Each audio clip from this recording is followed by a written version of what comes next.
All right.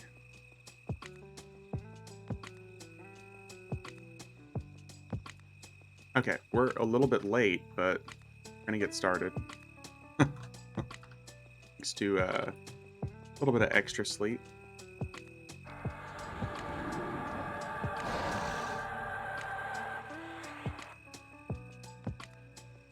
Okay, so we have no lockouts. We can start wherever we want. Um, here. I guess we'll just start with some of the plainer stuff for now. We'll make our way up there.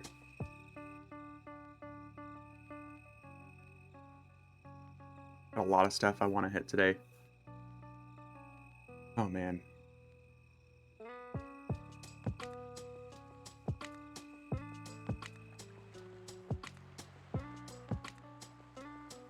I woke up and immediately was looking at the EverQuest beta forums for the new expansion. Oh, there's a lot of information in there. Whole lot of information in there.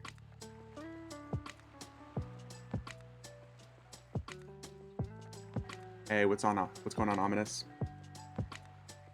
I was just reading your message in Discord.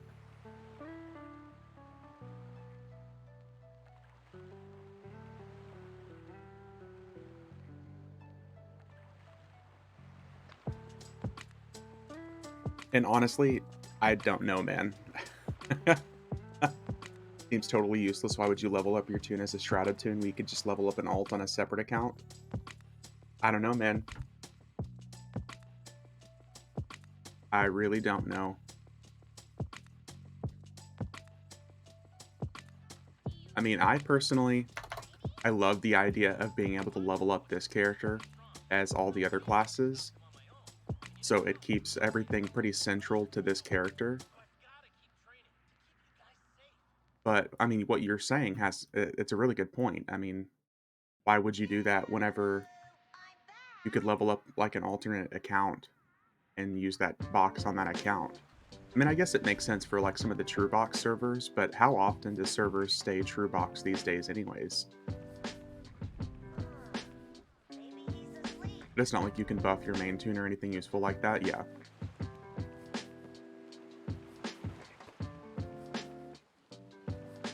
Hey, what's going on, Big Soap?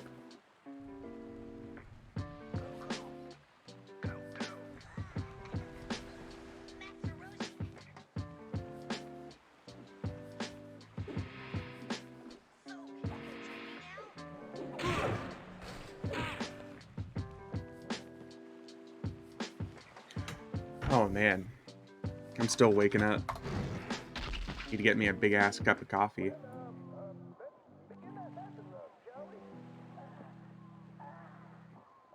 Literally after stream last night, I ate my chicken nuggets.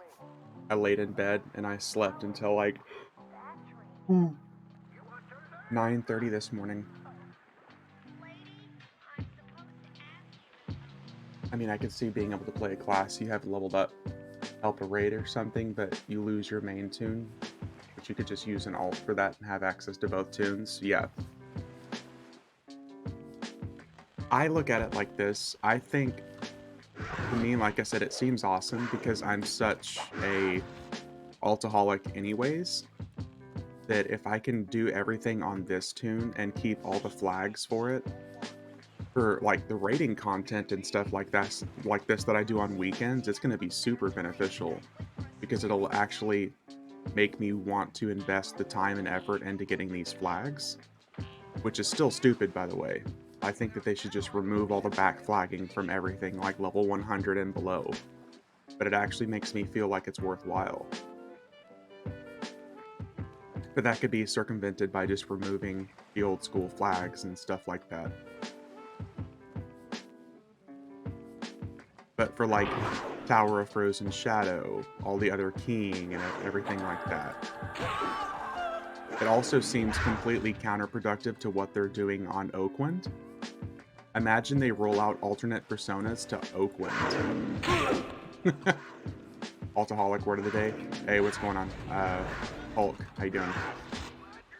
But, like, literally, imagine they roll this out to Oakwind and just completely, uh, make it not worthwhile to level another character.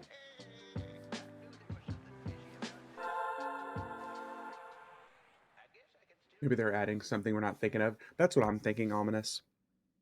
Because literally in the beta forums, they had like the devs made a big post saying, "Okay, post all your alternate persona questions here. We'll take note of it and we'll have a thread by next week." So that means sometime Monday to Friday of next week, we're gonna get information. And as soon as we do, I'm gonna make a video on it. I don't normally like to comment on beta stuff because things can change, but I'll make a video on it, or at least go over it on stream and talk about it. I've never been one to be like a React Andy to comments and videos and stuff like that, but I think it'd be worthwhile, especially since it's such a new thing.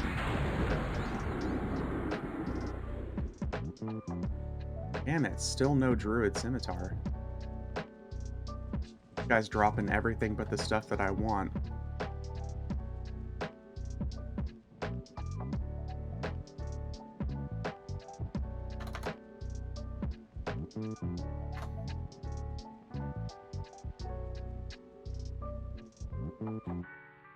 But yeah, it has me really curious. As soon as I saw that they were starting to allow mercenaries in raids and to count towards like your 6-person raid request, it had me really curious, but I guess a lot of people are pretty happy with it. They're saying it's a really big quality of life improvement as far as they're concerned, because so many group people like to run that content and get uh I guess augments and quests and stuff like that. I can only see a benefit to it though if they roll it out to all the previous raids. Because if that's the case, then I can suddenly do, 3 times the content. If I could do, if I could have mercenaries, I could go into like old school TOV raids and stuff like that. I say old school, but it's like the level 100 versions. Because if I could bring healers in, I mean, shit, I could get my Shadow Knight in there. I could get my Beast Lord in there and just have healing mercenaries and keep us alive.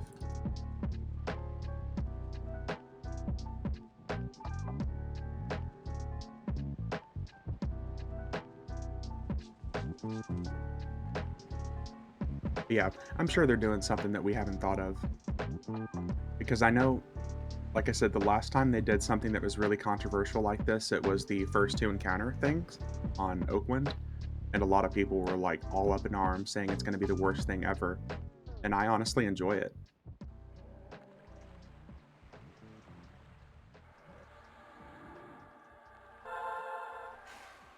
I actually think it is pretty cool. That's because people are stupid. Well, yes, absolutely.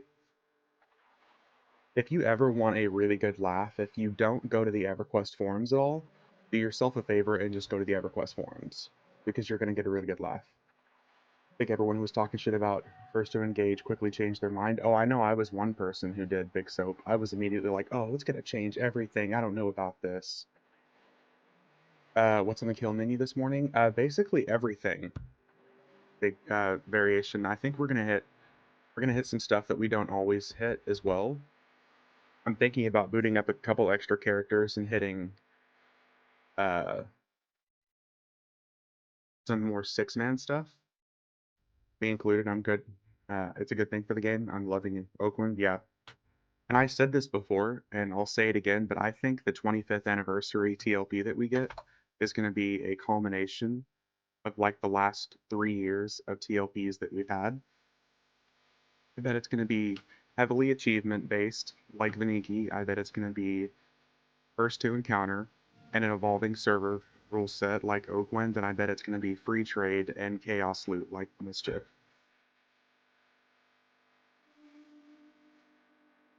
And probably including the alternate persona stuff for the new expansion. hope it's a culmination and open class race choices. I'm I think it would be one of the best things they could possibly do for the game at this point. Because everything that we have done, everything that's been available for EverQuest at this point has already been done. And if you think about Oakland bringing a whole new group of players into the game, because I feel like it's every single week that I stream that there's someone who comes in who's like, hey, I've never played EverQuest before, but I'm playing on Oakland. If they can bring in new players after 24 years, then something different has to happen.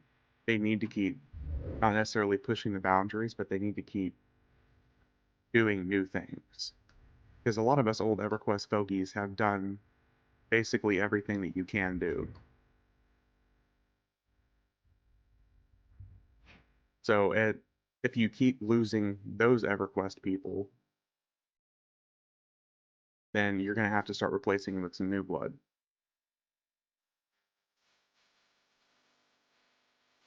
And if there's one thing that EverQuest could use, it's new blood. I'm getting lost here. I'm getting lost. Here we go. I'm gonna load my Ranger up to 53 so far. Hell yeah.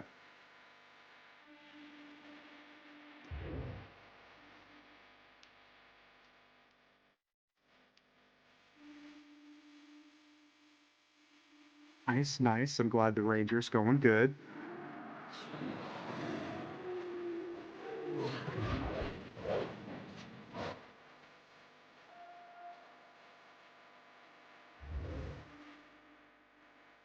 Aw, dude, seriously? No weapons, just patterns? Glyph rune word, spectral parchment, and a pattern.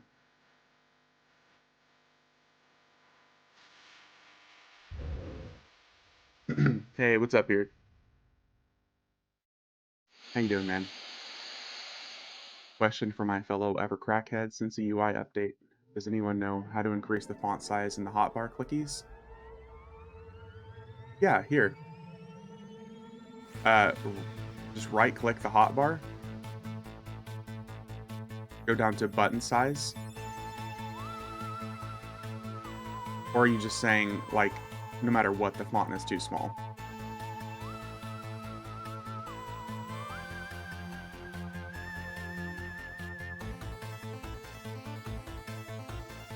Because I feel like the button size increase got better for me. But if that doesn't really increase the font, I've done that also, no font. Oh, that I don't know then. Maybe that's something that'll be a part of the new UI stuff. Button gets bigger, but not the font. Oh, okay, okay.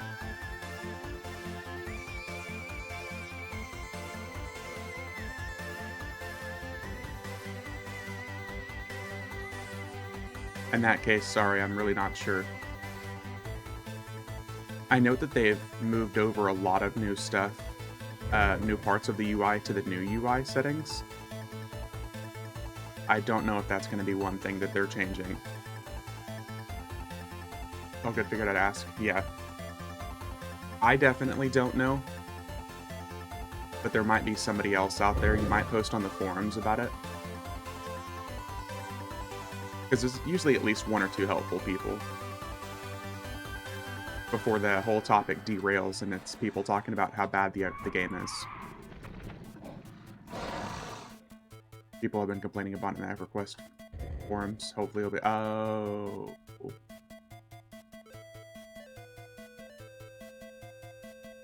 Recommended 56? Oh, that's not bad at all.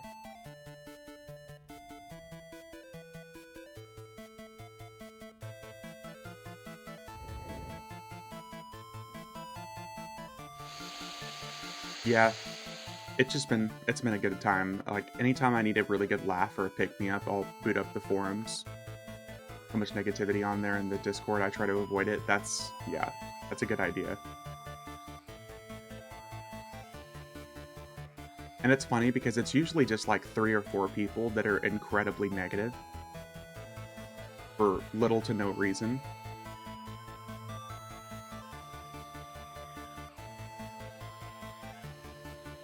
It's tons of very, very upsetty spaghetti people for sure.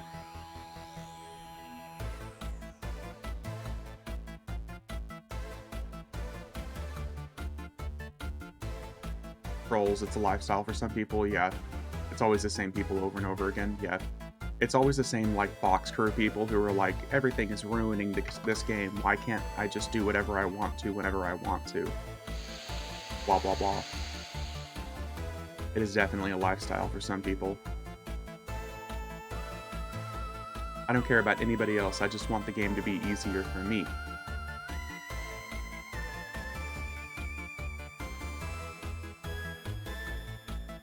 I bet you that those people complaining are still playing the game, though. It's paradoxical every time. It was really bad in another game I played recently called Destiny 2. There were a lot of people who were constantly like the outright most toxic, vocal people, but they were always the first to boot up the game and the last to shut it down. It just every time. This game sucks, it's horrible, it's ruining my life. But anyways, so I'm gonna play for 12 hours today. BQ is such a sandbox that you can pretty much do whatever you want whenever you want. There's so much content. Yep. Which is why I keep going back to that Josh Drive Hayes video, talking about, like, how can you judge the game based off of that?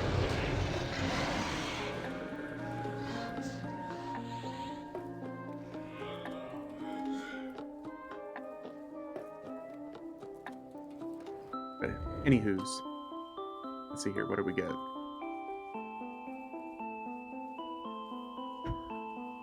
Decent earring, ornate greaves.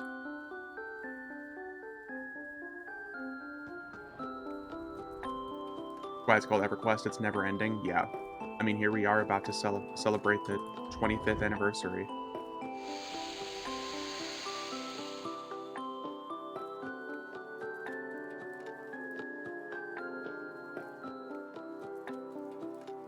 I think from a new player's perspective, it's what any new player coming in would experience in live at least. That's fair enough. Especially coming in with like no help, no friends, no nothing.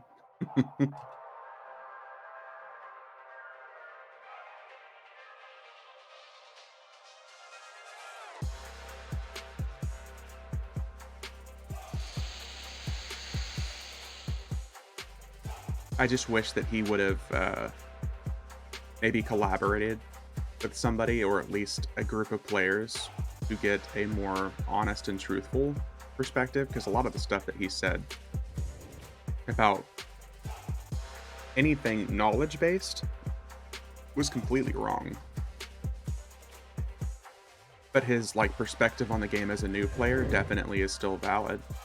There was just so much that he said that was really questionable that could have been answered simply by a quick forum search or maybe even a quick Google search. But also the biggest problem with EverQuest is the fact that so much information does change over time that you can do a Google search on item dropping in general, like item dropping on this character. You'll find Alakazam post from 2003, and it's probably different now. We're just asking in general, yeah. I think people are looking for instant gratification because that's how things are these days. EverQuest doesn't really give you that, yeah. Well, if you think that a lot of people are used to 60 seconds of, or like 30 to 60 seconds of like content looping on like TikTok and Instagram and all that stuff these days. I think that's the point though. And EverQuest, either you need to ask someone or research games that draw people in today you learn from the game. Yeah. Yeah. EverQuest is definitely bad about that.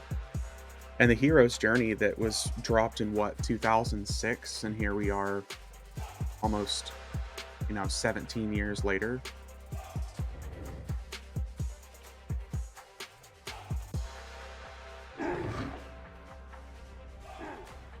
There definitely needs to be a better new player experience. That's what I keep hoping that they're going to give us, rather than new TLPs and things like this. I would love to see them completely overhaul. Yeah, same, beard.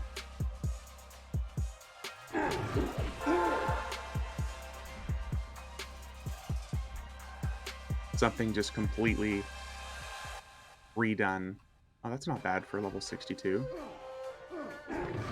1 to 125, somebody, yeah.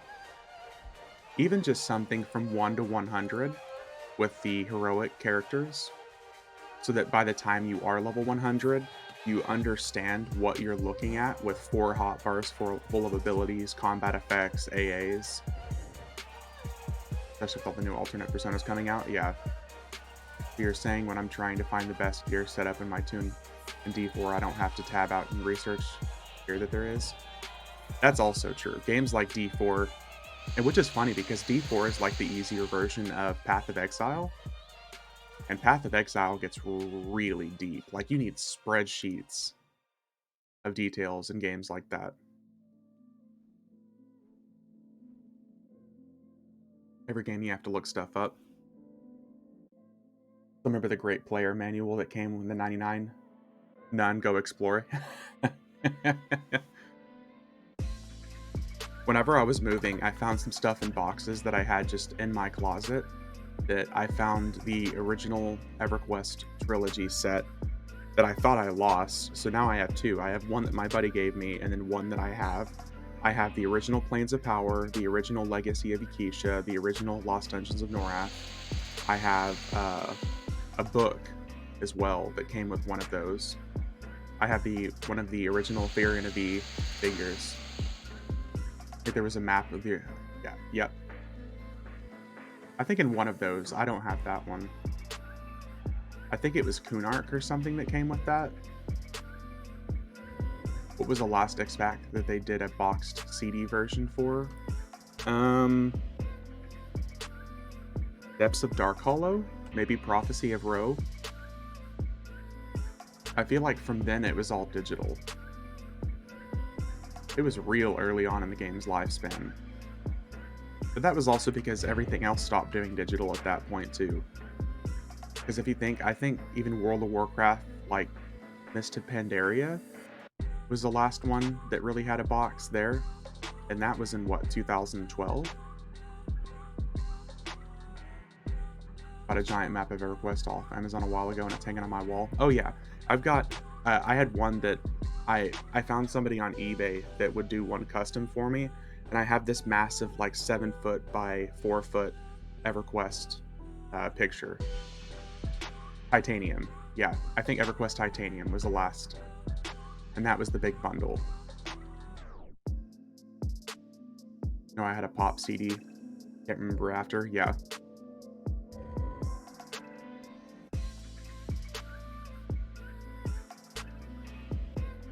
Yeah, I think Titanium is probably one of the last ones.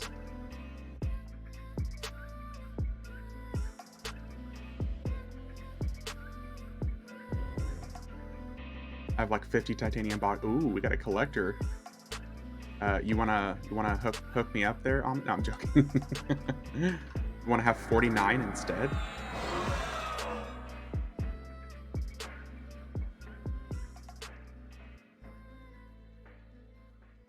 Ooh. If you need one. I mean, I'll take it. I'll pay for this. I'll pay for the item and the shipping if you don't want it, man. Okay, this is actually really good. 42, 28, required 55. We'll take that.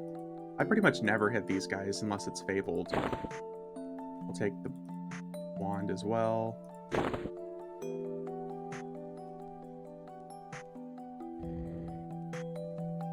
PM the address on Discord, then hell yeah.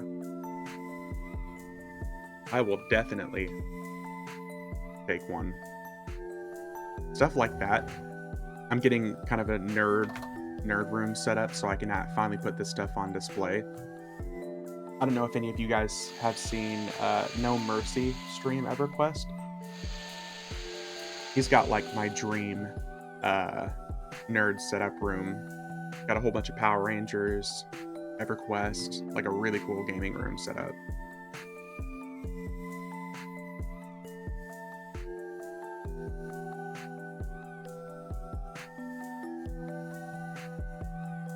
Hello game, let me in.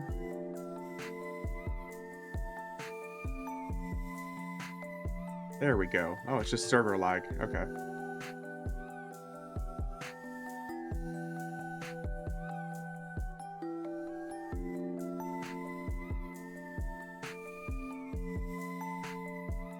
Alright. Give me a dagger. Not the stupid no-drop items. I also bought the Planes of Power set with Figure and a V figurine and the map of the planes and the game disc off. Oh, that's cool. Oh, nice. We actually got it. That's really good for 55. I'm happy with that.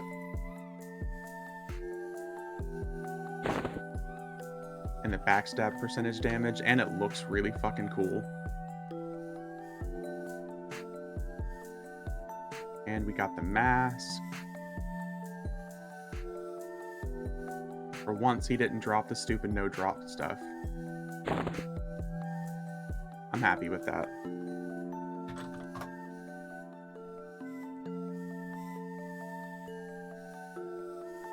Alright. Let's get out of here. We'll go hit some old stuff now.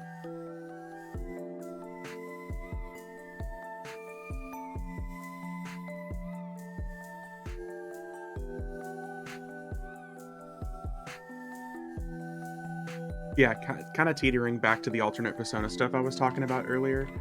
It makes me actually want to go through and finish up all the flagging and the quests and stuff like that, so I can actually keep doing all this stuff on one character. I know I keep going back to like Tower of Frozen Shadow, but I don't want to have to grind those keys again on another character unless it's a different server.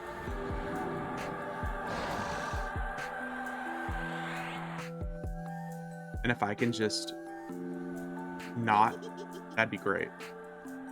Especially like the Lucid shards and things like that for Vexthal. Especially if it's on a TLP. I mean, obviously I wouldn't be doing that on live EverQuest, but... Oh, where are we gonna go? Here. They also need to reduce all these lockout timers. This basically 7 days is stupid. Completely unnecessary for content these days.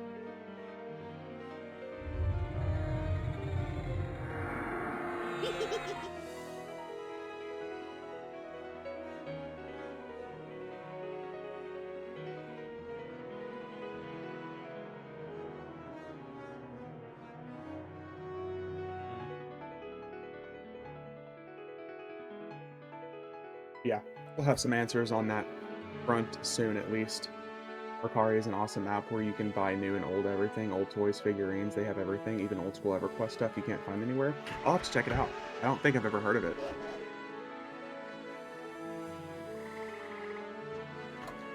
I know it's a big question, but do you have a favorite or big moment you remember in your EverQuest career? I can give you one of mine, the first time I was part of killing Avatar of War. I think that's a pretty massive big moment. If I think of a big moment for my EverQuest career, I have a few, but probably one of the earliest big moments that I remember in EverQuest back in the day was killing Finn and Ro. I think the anticipation, it was almost always related to enemies that dropped gear that I wanted, or like big epic moments as far as achievements, obviously, but I want to say the stuff that was related to dropping the gear that I wanted. Finn and Ro, I think, was one of them. Real early on in EverQuest, I think... I mean, shit, if we're just talking a basic EverQuest, like, really fond memory, I'll say soloing from 59 to 60 as a druid in Plane of Nightmare. When I was charm kiting the ravens, I think that's probably, like, my earliest, biggest memory of achievement, because it took me like an entire summer. I remember like getting up really early and playing hours every single day and charm kiting. Because I'm pretty sure hell levels were still a thing at the time, but I remember going to play Nightmare and charming those ravens and fighting, soloing charm kiting to get from 59 to 60. On a personal loot thing, getting my cleric epic, that was awesome. The whole quest was so hard back then. Yeah. I feel like getting my druid epic was pretty accomplishing, but I had so much help that it didn't feel like the most fond. I hated hell levels back then. Yeah. As far as raid moments and stuff like that, I really want to say killing Finn and Roe is probably one of my biggest memories.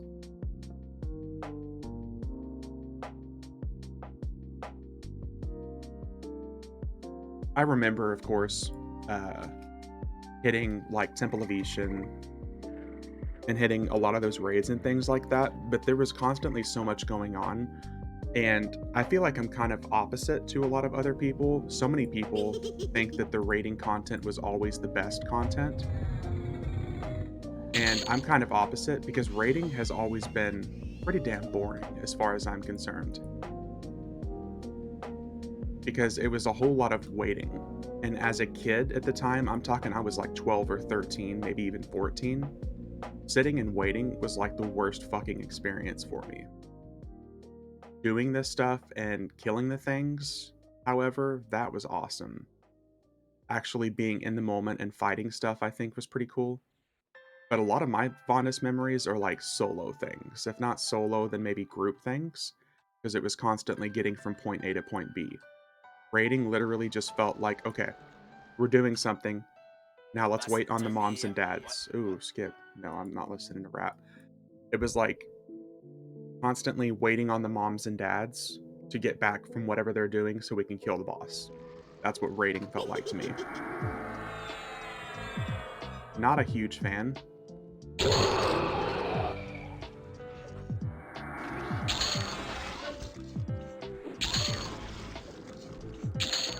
Like I said, this is all from the perspective of a very impatient kid.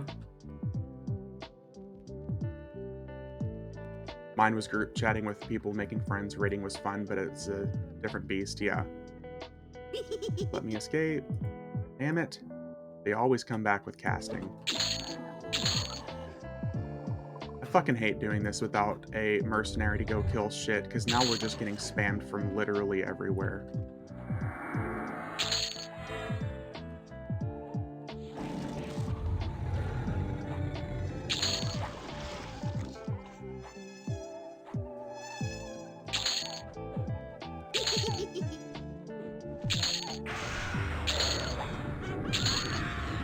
Now that we've killed a quarter of the zone.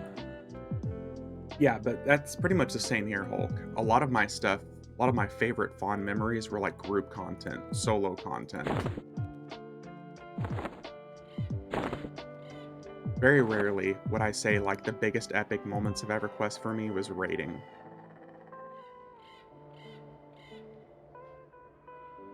Getting my Rogue Epic 2.0, like the turn-in for that, that was really epic back in the day too, even though it was like a whole expansion behind.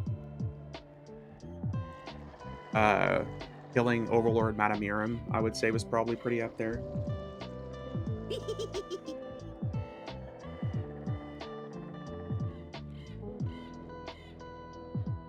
Got me thinking though.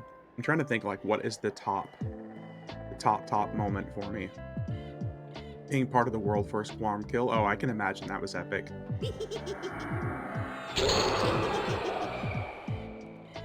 I can definitely imagine that was epic. Aw man, no AON. Figuring out to leave Hallis, you needed to cross the moat.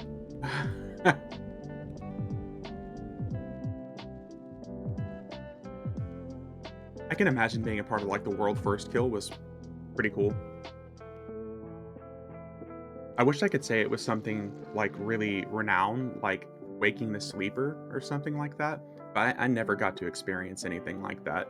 And I'm kind of ashamed that I missed it on Oakwind, but it is what it is. It's not my favorite time of EverQuest, so it's really hard for me to force myself to relive it. Now, like whenever Luckland drops, and going through Luckland content when it's new, I think is really cool. So I'm really excited to see that for the first time. And farming like the drops, because Luckland is like whenever loot starts to become really revolutionized. You have all the focus effects. You start to have items that have both really good stats as far as like strength, wisdom, dexterity, and HP and mana. Seeing stuff like that. My greatest moment by far related to EverQuest was being best man at a wedding between two of my friends, one of whom is a Dane, who I met in EverQuest and now has 3 kids and lives. That's cool. That's fucking cool, man. I wish I could say that I'm still in contact with people that I met through EverQuest back in the day, but I was so young that I'm not sure I'd want to stay in contact with those people because I'm sure they just remember me as a little shithead. Because literally being like 12, 13, 14, 15, I mean, even up through graduating high school at 17, I was a little asshole. So I'm sure I really wouldn't want to meet those people again. Or I'm sure they really wouldn't want to meet me. Aren't you still a little shithead? Yes. But I'm an entirely different person now than I was. I mean, I would love to meet them again, but I'm not sure that they would want to feel the same. You know what I mean? Because if I think about meeting somebody that I met like during a game and they're just like a little shithead, I probably wouldn't really want to meet them in real life either. Or even just talk to them again.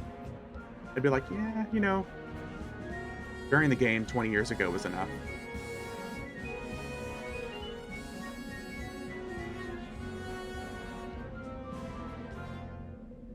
Let's see here. Let's find, where's our buddy at? Where you at, Kasich? You'd think it'd be easier to... Oh, there he is. Just chilling over here in the corner. He knows what's coming.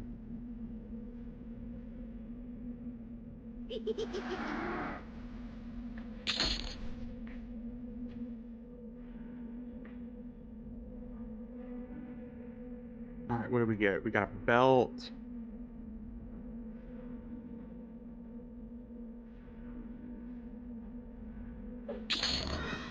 I like the old Kasich model so much more. Yeah, same.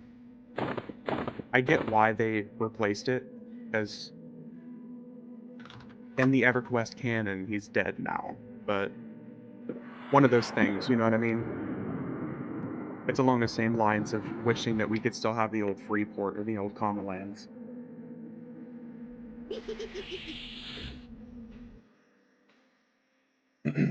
Yeah, but I prefer the old Blob much more.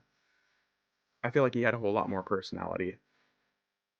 And God, he's normal in Pop. Yeah, that makes sense that he's normal there. But in his own plane, you know what I mean? It just makes sense because he's actually dead now.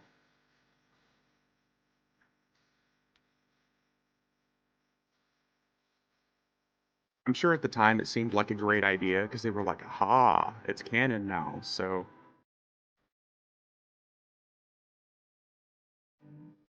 okay, let's go beat up Tunair.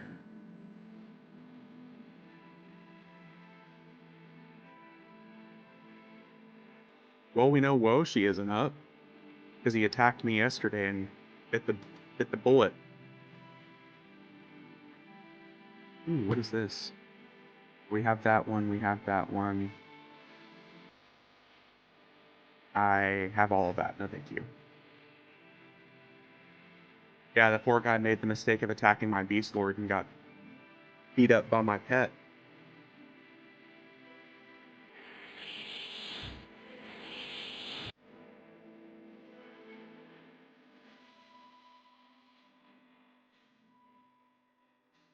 Man, I'm just trying to put like put a finger on what I think would be the like my favorite, most epic, maybe not even most epic, but my most memorable EverQuest moment.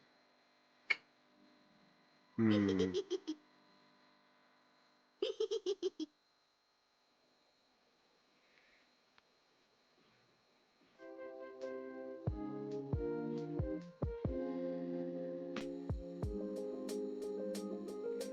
It's just one of those things. It would probably change every time I think about it. Like in 2 weeks, it might be something different.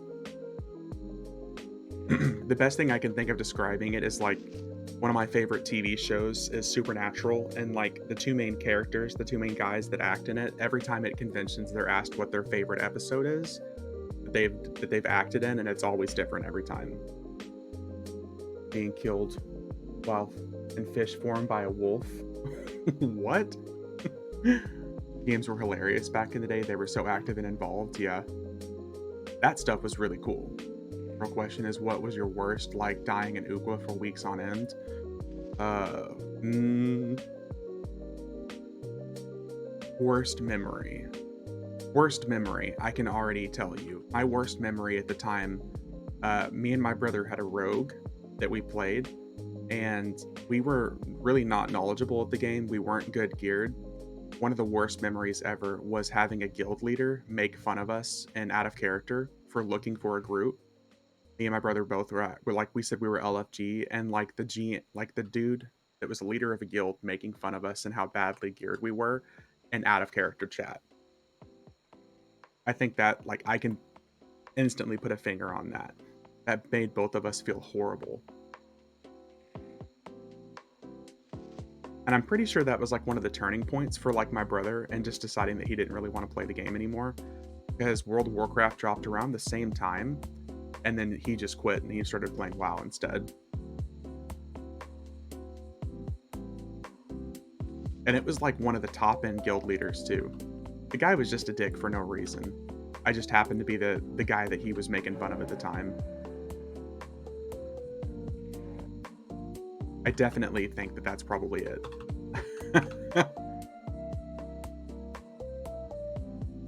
Let's see here. Plane of Growth. Was that Ronak from MS? No. It was this dude named Frogger X. He led a guild called Collective Assault a long time ago. And it's kind of funny because we ended up joining his guild like 3 years later and doing a little bit of raiding. But it was just because it was convenient at the time. But as this guy named Frogger X, and he had been banned multiple times for griefing and doing stupid shit on a server. One of his first accounts was banned because there was a guy who was bound outside Temple of Ishan, and Sontalak was up, and the guy went AFK. So he literally kept bringing Sontalak over to this guy, and it killed him over and over again, and he lost like dozens of levels while he was AFK. 8 days straight, 12-hour raids, wiping and Planet War killing Ralos. Oof.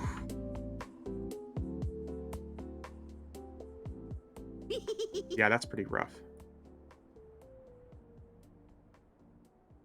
Things like that, I don't think I ever really had a big problem with. Like, progressing towards the content, I don't think I ever really had a big problem with. My guild spent a lot of time dying in TACFI, but contrary to a lot of other people, like, I enjoyed it because I liked seeing how difficult the content was. But after pop, because that took the last out of me, yeah. Watching my guild wipe repeatedly in TACFI was a lot of fun. I know it probably enraged them, but it fascinated the hell out of me that we went in like completely like Sivu geared, Plane of Time geared. We all had tons of like Miramite plated armor. We went in and you were basically as geared as you could be, but we got completely obliterated because our clerics just couldn't keep our tank alive. Hey, what's going on, Pixel? I mind dying for dumb shit like the leadership not understanding the mechanics and being unwilling to change. Yeah. Again, I was a kid at the time. I keep going back to that, but I think it's just lack of really me understanding. And I was just playing a dumbass rogue, and all I was there just to stab stuff. I'm in and out at Urban Air. Can't hear a thing on my phone. No. What's up, Pixel? Ominous, these days, if I had been old enough to understand what was happening, I probably would have given a shit. But as a kid, just playing my favorite game, just another day in paradise.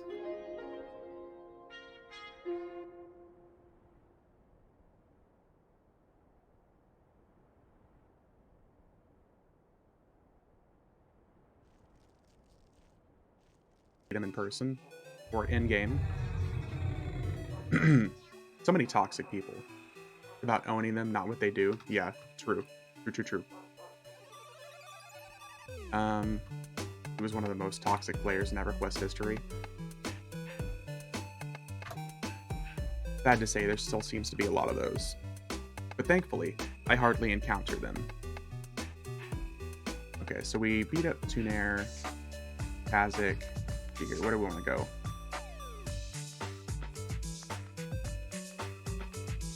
Let's go beat up some Valius stuff.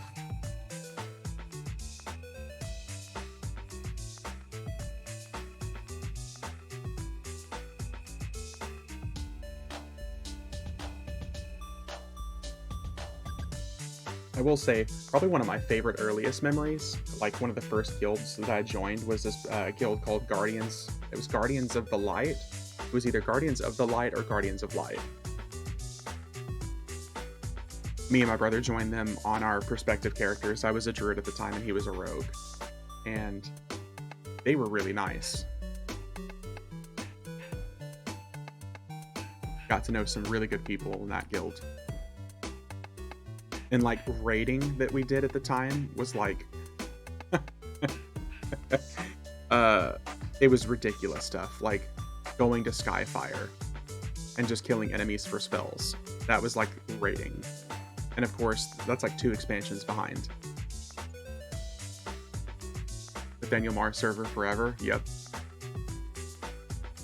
Yeah, it was Saren at the time that I was on that was merged into Nathaniel Mar and then merged in again to Urtox, I think.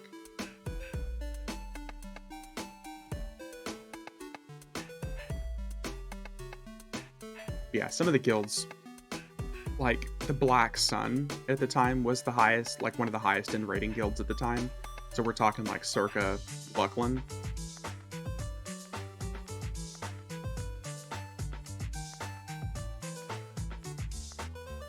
Good times.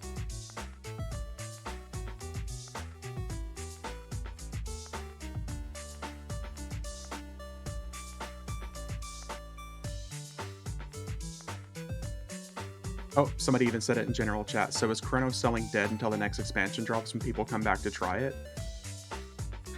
Yep.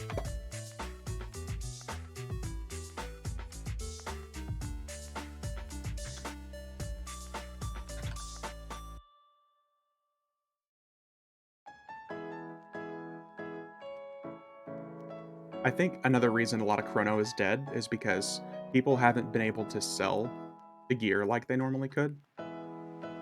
Because the prices of stuff dropped so much that they don't really see a point in selling like the tier 2 raid gear, the Spectral Lucklanite stuff, because of how fast it dropped in price. I kept seeing people selling this stuff over and over again, and I guess they weren't having any buyers. So like, why sell it if you're not going to get what you think is worth out of it?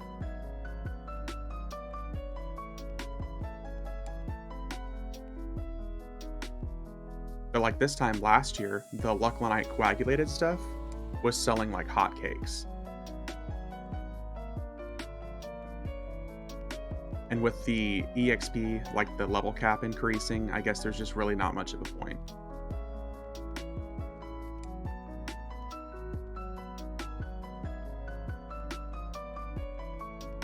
Oh, here, let me get that off. You can rebuff me. Where are you?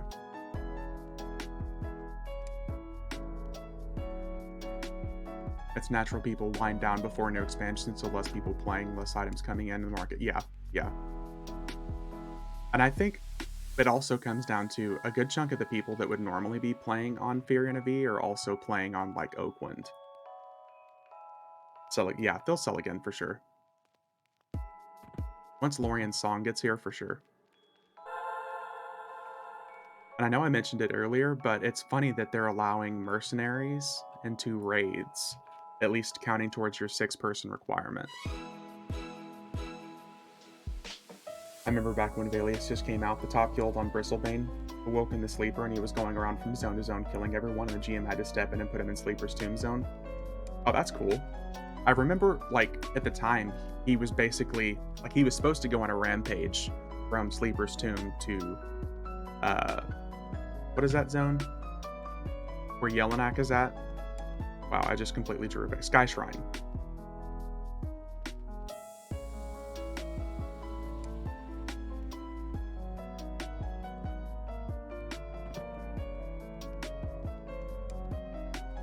But I'd never known he actually was doing something he wasn't supposed to. I guess it makes sense with how glitchy it was supposed to be, because there was also that group of guilds that got Sleeper to attack NPCs instead, and they used that to kill him back in the day.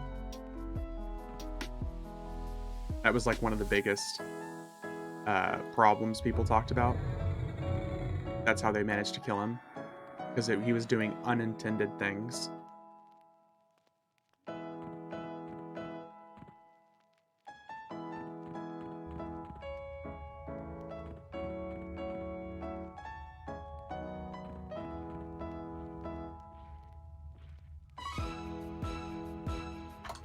All right, let's see if we can get us another BOC. Gotten some pretty decent stuff so far. We got a whole bunch of Bard stuff from Tunair, so I guess today's a Bard day.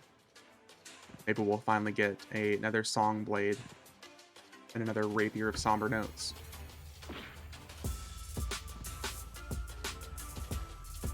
I think the game is telling me I need to make another Bard.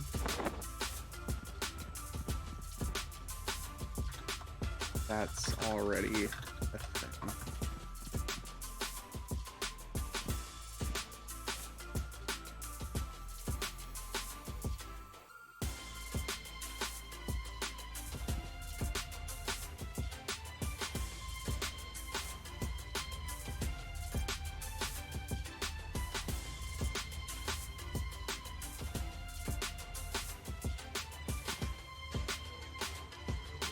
Gale is one of the better zones in this expansion.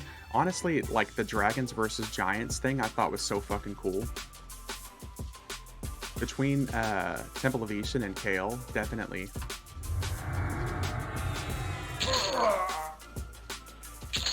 Got a horn. Nice. And a belt, always. Don't forget dwarves.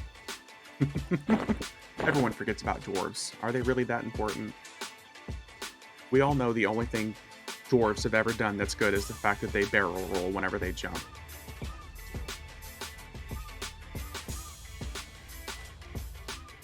They're basically just fat halflings.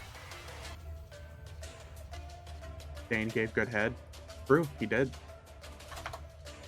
He also gave you a hammer for Pound Town. Summon Beer Clicky comes in high on the list. Hell yeah. There was somebody on Mischief that hooked me up with that Summon Beer Clicky cloak.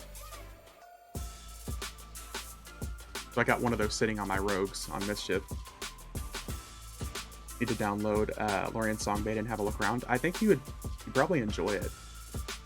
Number one, I think they did a fantastic job on the zones. The zones look so fucking cool. I just need to like log into the beta and stream it and show you guys, because I can wander around on my rogue and show you guys what the zones look like. Obviously, just can't show you like the raids or the group stuff.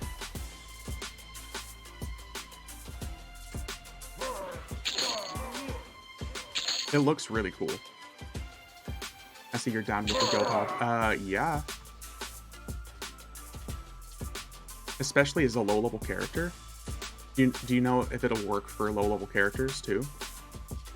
Because if that's the case, that's about to make power leveling a whole lot easier for me.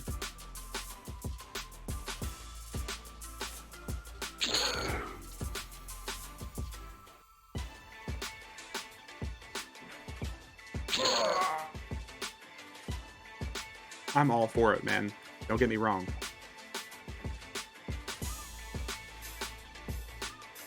Nice. I'm down. Like I said earlier, as someone who's a chronic ultaholic, I'm down for it. That'll save me having to sign in my enchanter.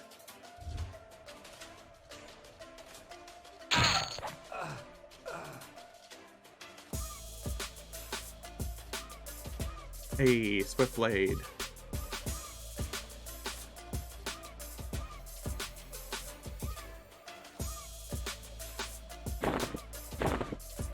No cloak, though. That's kind of sad.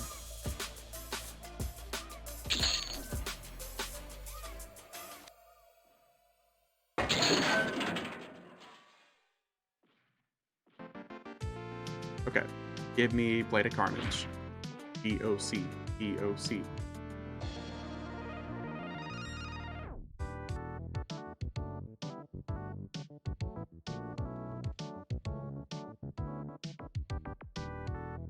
Yeah, the beta looks like it has really cool stuff in it. The main reason I haven't put too much time in is because I've been waiting on the alternate persona stuff to be put in, but it's not in yet, so this has some Earthbound vibes. What, the song?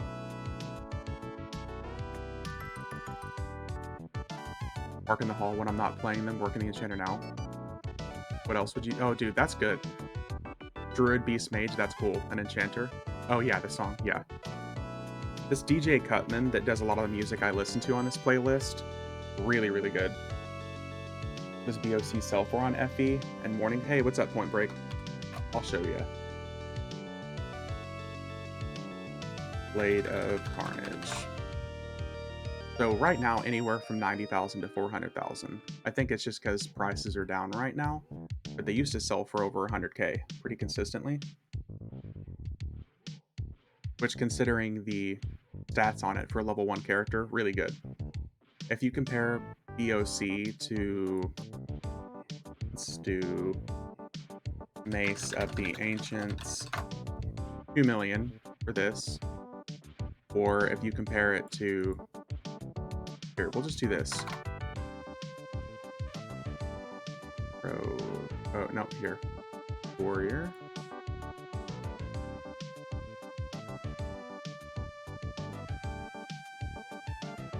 We'll do it like this. So you have Equifinus, obviously, which is the best damage delay ratio, 1918. Selling for anywhere from 1.4 million to 2 million. Got Mace the Ancients, which is the best proc you can use at a level 1. And then you've got, let me see here, Blade of Carnage down here. So Blade of Carnage is probably the best price for the best bang for your buck, you can say. Also do a Necro for Corpse Summons and a Cleric for Reses. Oh, that's cool.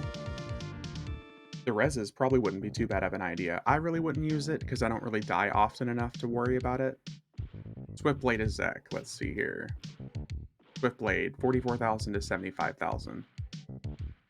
If you're going based just off of ratio,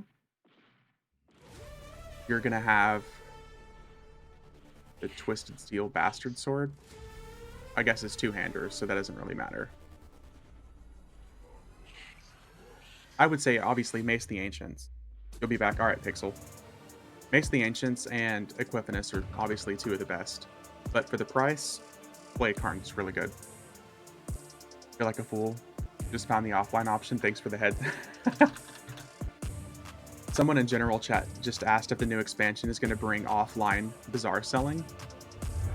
And I said that it's already a thing. And the guy said, holy shit, I just found that. I had no idea. Thanks for the follow, DP. Thank you, thank you. Alright, now for the big boy. Alright, BOC. BOC.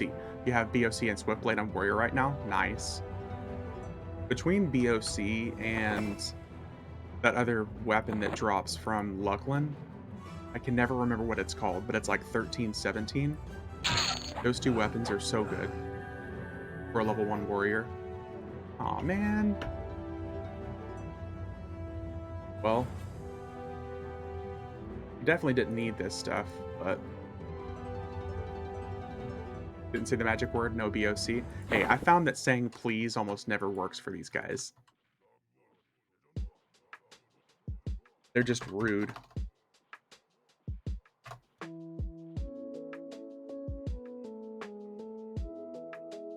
Okay, let's get out of here.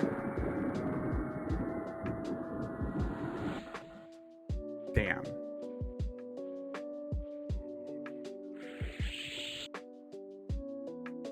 Yeah, BOC and Swiftblade on Warrior right now, that's still really good. Especially if you're playing like Oakwind. What are the bags you have? A few of them are from expansion pre-orders. Let me see here. Maybe Gimme Gimme works. Yeah, I think Gimme Gimme almost always works. Mischief? Oh yeah, that's still really good. So this is from the Night of Shadows pre-order. The Satchel of Perpetual Twilight. This is just a random bag that you can find in Bazaar, 40 slot. This is from the Empires of Kunark expansion special edition. And these Wayfarer Pocket rucksacks, I think, are just from the marketplace. This Lorien satchel is from the Lorien Song pre-order. This duffel, I think, was from another expansion pre-order.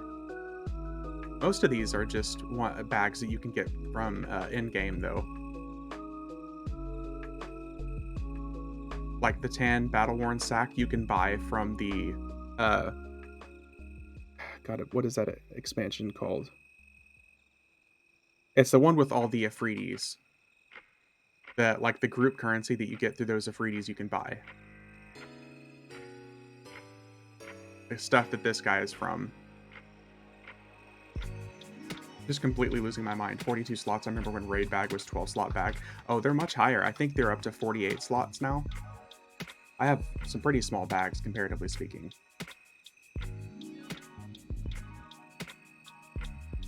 We got some teeny tiny bags.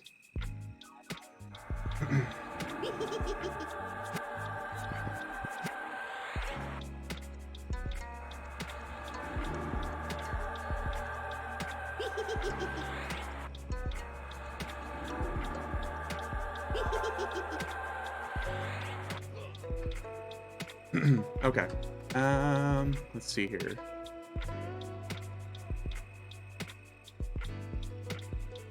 Not really anything else from Valius. Oh, never mind. Itemization. We almost always forget about TOV.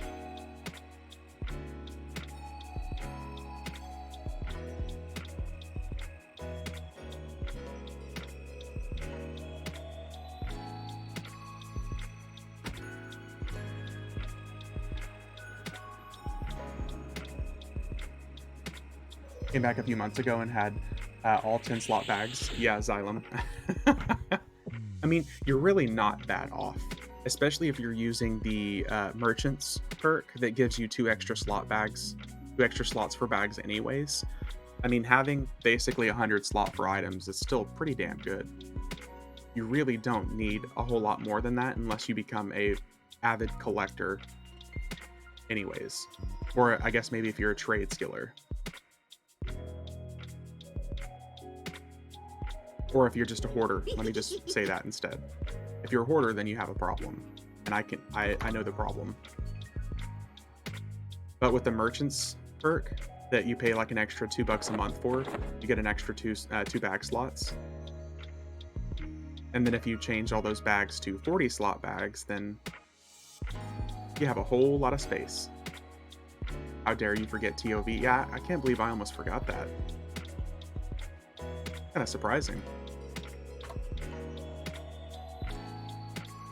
It's like the Twink gear area of Twink gear between TOV and like Saru and Luckland zones. It's the Twink gear galore.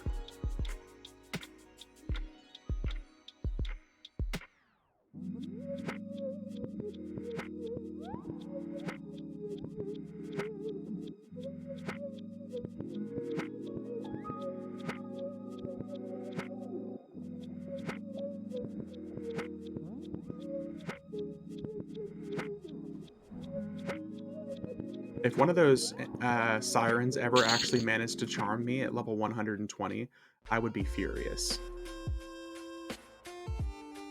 I would just close out the stream and be done for the day.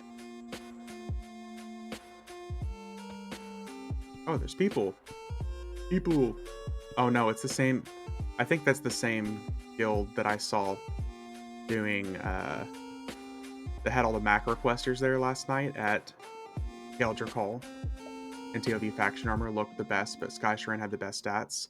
Wasn't it the clickies that you would get from the Temple of Ishan that was so good?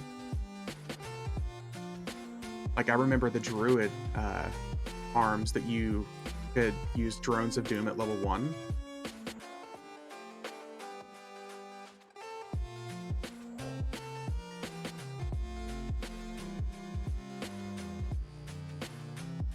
I remember tons of the different clickies.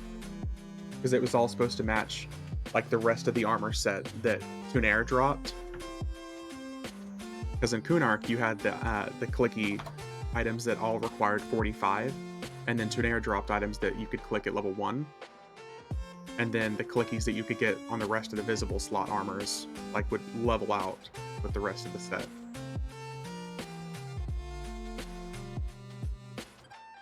And I know it's been done to death, but I would really be happy for another, like, dragons versus giants versus dwarfs expansion. Because it feels like one of the most old school EverQuest faction wars. I know faction is just a role-play mechanic these days anyways, but the cleric clickies were terrible, that's all I remember. I remember the druid ones I think were pretty good. The rogue, you had like the clicky summon daggers. I think there was levitate or something like that on one of them. See invis. Thing I want the most from EverQuest is to dump summon from non-raid mod. Yeah, oh my god. Summon and dispel. Dude, you're gonna get me on like a whole tangent about how bad the summon mechanic is and how bad dispel is. Just as a mechanic in general. The fact that everything after like Kunark summons is just ridiculous, aside from a few enemies here and there in different zones. I think if they removed summon, it would let characters actually be better at soloing. You would see rangers out like headshot soloing. You would see berserkers out using their throwing axes to solo. Druids would be able to solo again. Bards could probably swarm kite again. There's so many things that would open up the ability to solo if they got rid of summon in general.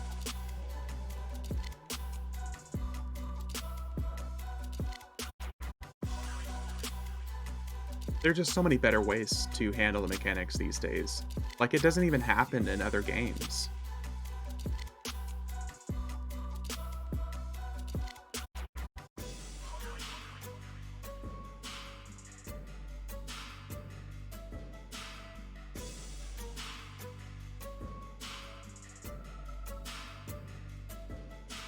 I get why they did it, I just hate it, yeah.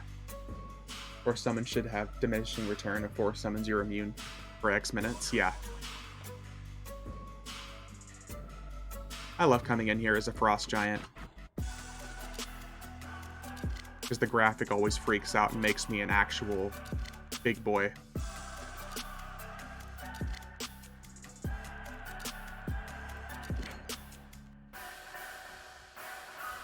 Hey, thanks for the follow, James. Oh, someone's buying another tradable Lorien song ticket. Maybe I can get me another 5 chrono 4 million.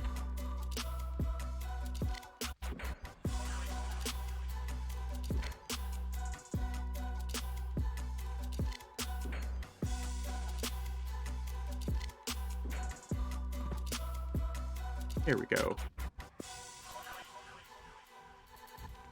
Go, tiny, tiny little bird.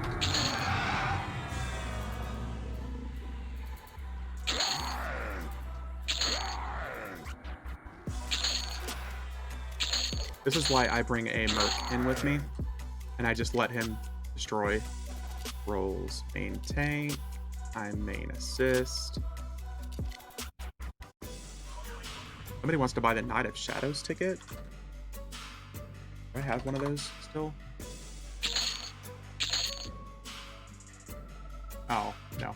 I've just got one of the tradable 100 heroic characters. Damn it.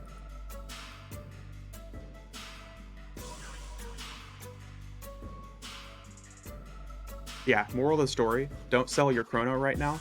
Hoard them until the prices shoot back up.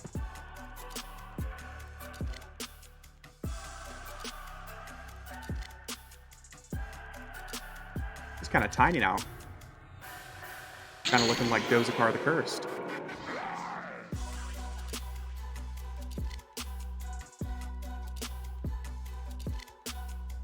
Still no Fist of Lightning? Bought a chrono for 7 million. Damn. On which server? I'm gonna say, if you just got that on FE, then you just Oh, damn. You got someone who is desperate. Be happy with that. That's a... Oh, we got the Grimoire clicky. Nice. You just found someone desperate. That's a score. You could already turn that around and sell it for 9 million, probably.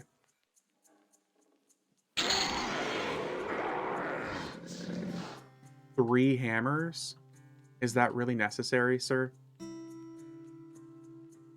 3 sledge of smashing? Okay.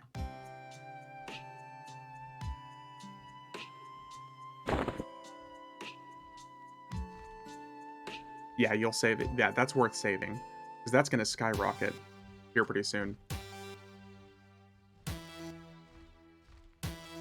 Or if you need it on a different server. I think Oakwind prices are already kind of going up.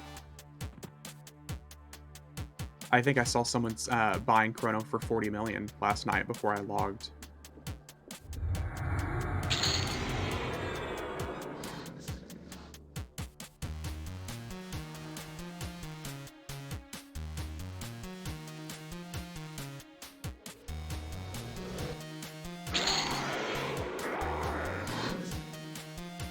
Alright, what do we get?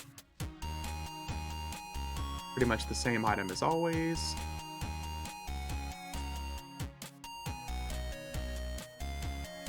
Oh, the monk headband.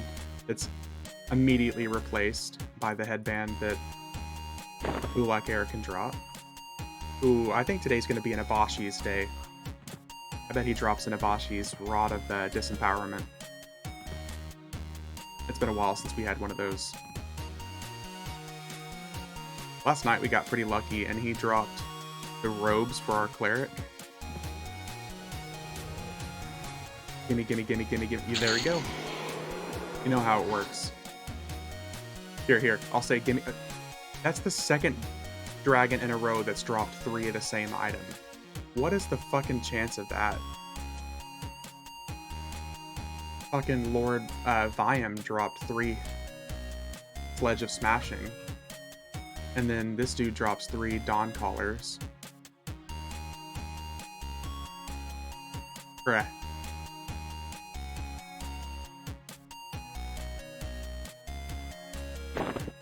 Yeah, maybe we'll get 3 rods incoming. Hey. Wow, that sounds like a rough night. You know what I'm saying? Maybe 1 rod, but 2 rods sounds 3 rods sounds pretty intimidating. I think they call it a bouquet. Damn, yeah.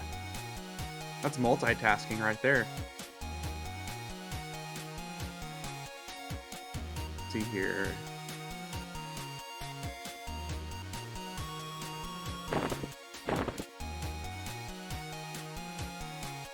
The puns of this guy. Hey, to each their own. I don't kink shame. If 3 rods is your thing, then you'll have 3 happy guys. Let's see here. Okay, necklace that we definitely don't need. We'll take that just in case.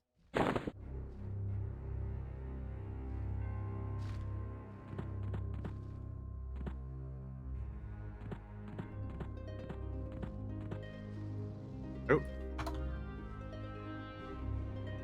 You know, I don't think I've ever done mischief on stream. I've never gone and fought Bristlebane. But that's just so much of a hassle. That's just really not worth it.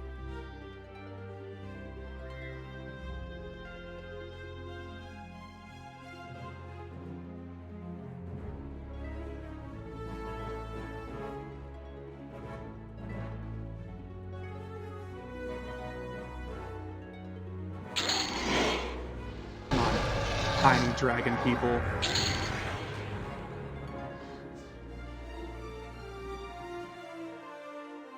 Two of the same masks? God, what is this? Just the repeat stream? What the hell? Leave halfling alones. They have taken enough abuse. But yeah, you can kick them around. It's like South Park, where they play the game Kick the Baby.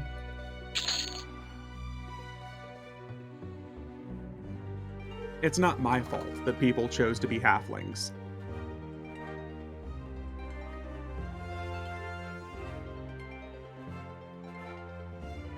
It does remind me, halfling and gnomes can never take enough abuse. Yeah, exactly.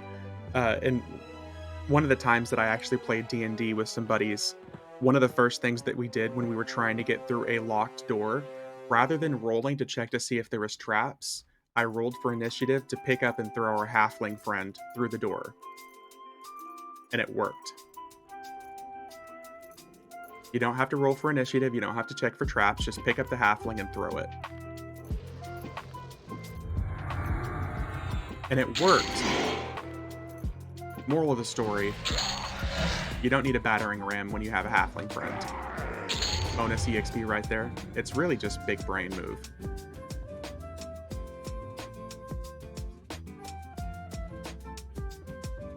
Oh, this will be nice for our cleric that I'm talking about making.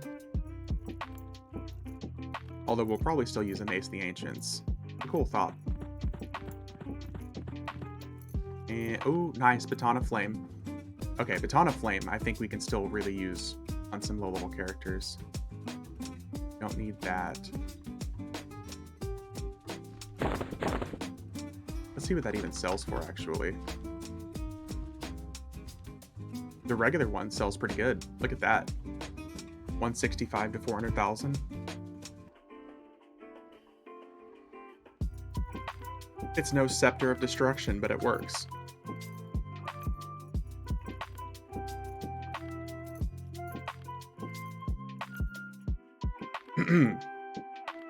Bringing out my cleric for melee and going nuts in Vexar was some of the most fun I had in EverQuest back in the day. Yeah. I bet between a cleric and a paladin you could have a lot of fun there. For all the undead enemies.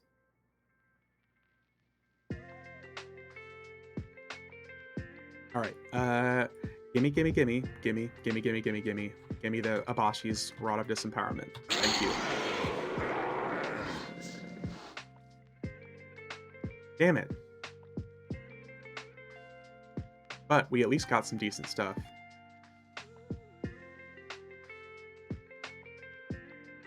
Speaking of the brother's headband I was just talking about. Oh, we got another mask. Nice. Okay, I'm happy with this. We got a ring and a face. I'm happy with that. Destruction of Ice, Starfire, Row. You know, that's actually pretty good. The rod is really just a meme at this point anyways, but I'm pretty happy with that. Let's see what any of this sells for. Yeah, the mask's selling for almost 1 million platinum. Well, I guess 500,000 to 1 million. Mask is pretty beast, good stats. Yeah, between the mask and the Dovasir's gauntlets, two of the best items you can get. Look at the ring. Not bad. Boots. The boots are pretty good too. And the headband. Headband's pretty good too. Good haul at least, yeah. Not bad at all. Nothing with level requirements, so still pretty good.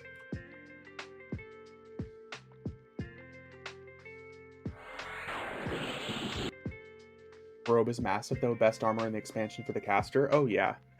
Those what is it? Saldasir's robe of something or another. I always fuck up the name, but I literally had one drop yesterday.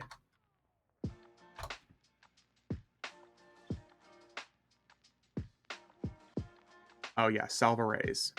The Fabled version is obviously better, but required level 70. The basic one, not even selling in Bazaar right now.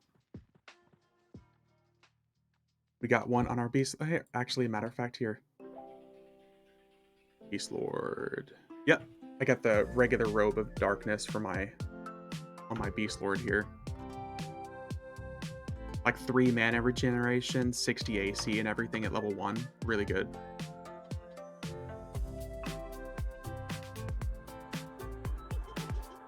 Okay, let's hit some Luckland.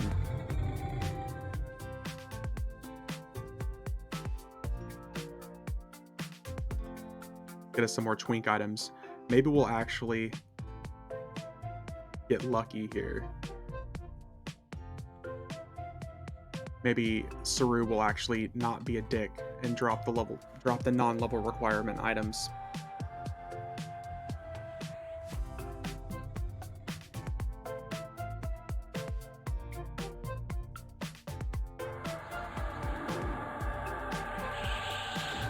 And in classic EverQuest fashion, people are arguing about the price of items in general chat. I guess someone said that items that don't sell in the bazaar must be over 2 million because they're outside of a price range. And someone's like, oh, well, you don't ever see a rusty dagger sell in bazaar, so it must be more than 2 million platinum, right? Like, all right. Sarcasm is definitely our strong point.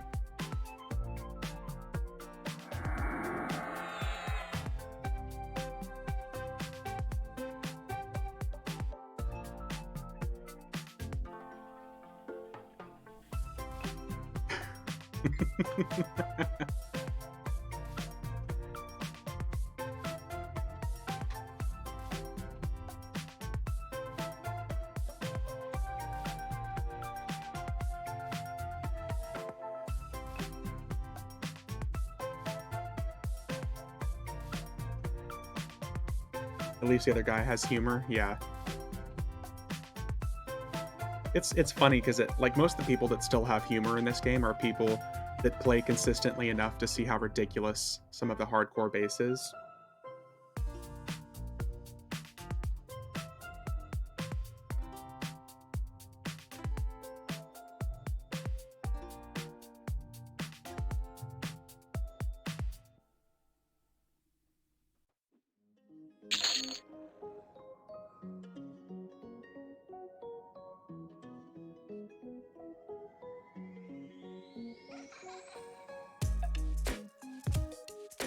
Okay, let's see here.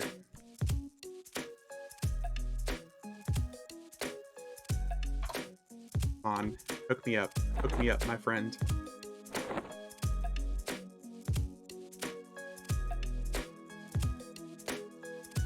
I really want the ring to drop. If we can get like the ring and the boots and the arms or legs to drop, that would be fucking awesome. Because all three of those items I can either give away or sell for a really good chunk.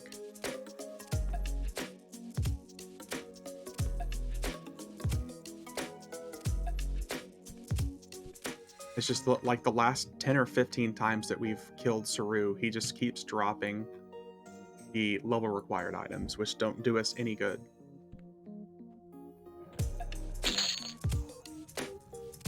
Saru hasn't been kind to you in a while. He should pay out honestly. Yeah, he really hasn't. Bad enough that I'm kind of tempted to kill him again on my Beast Lord right after this. Because I can just move my Arcs key over.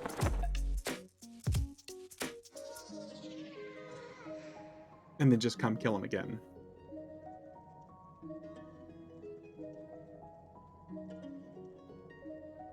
Yeah, like literally the last 10 or 15 times I've killed this guy. So we're talking over a 3-month time frame. He's just been dropping trash.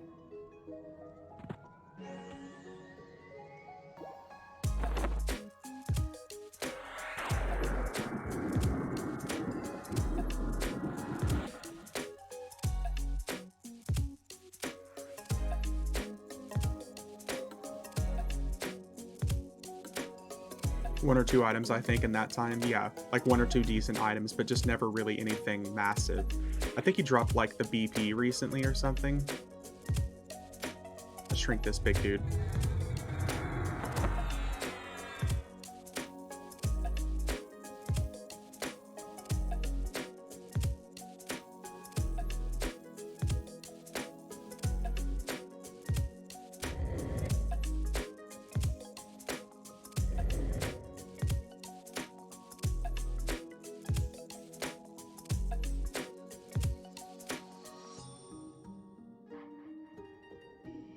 The maze.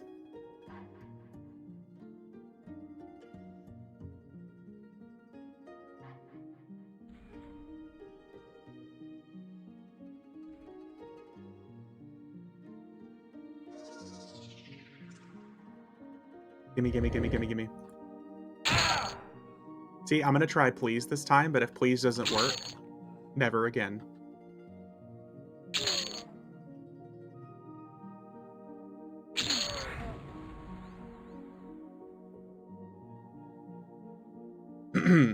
Please give me the ring, the legs, and the arms.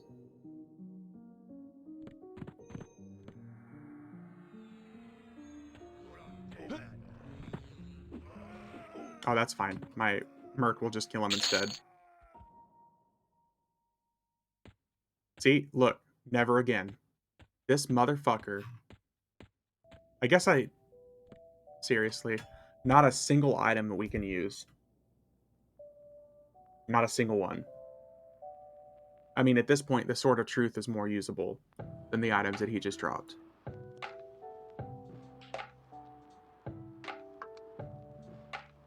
That is some bull crap.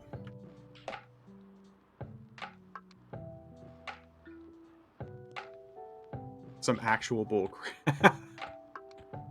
Seriously? That's the worst drop rate yet.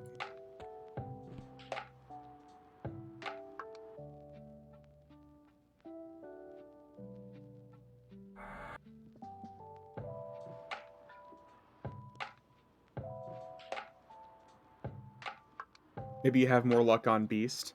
Yeah.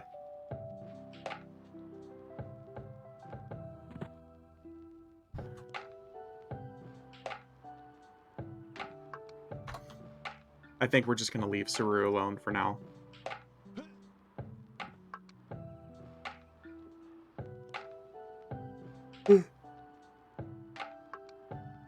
Man, that is messed up, though.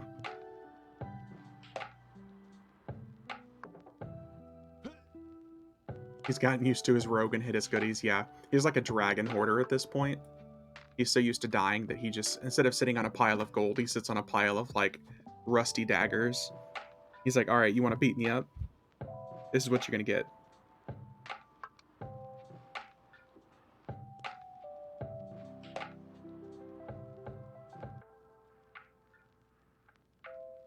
Such a shame.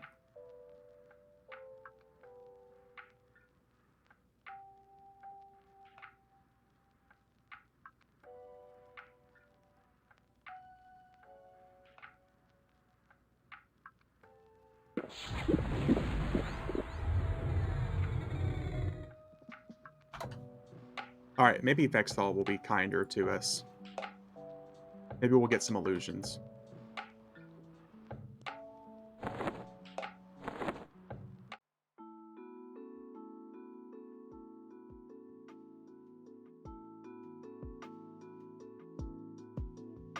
Gotta mark this day as like one of the worst Saru drop days ever. Not even a single item.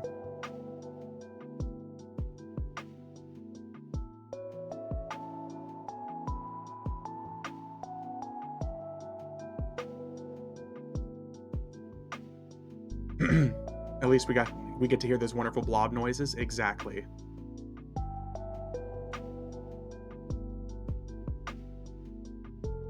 What's gonna be nice is if you guys see me play more on Oakwind, which I'm sure you will. I've got one of those clickies that turns your pets into blobs. And on my Necromancer, I'm gonna get to make my pet a blob at all times. Oh, that's gonna be so satisfying. Hear the blob squish splooge noise.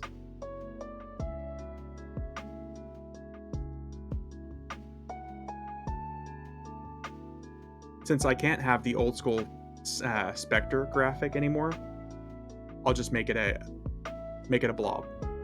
If they gave us an illusion in game that would turn us into the old school Spectre, as opposed to like the new one that was brought forward with the Buried Sea, I would give probably at least $100 for it.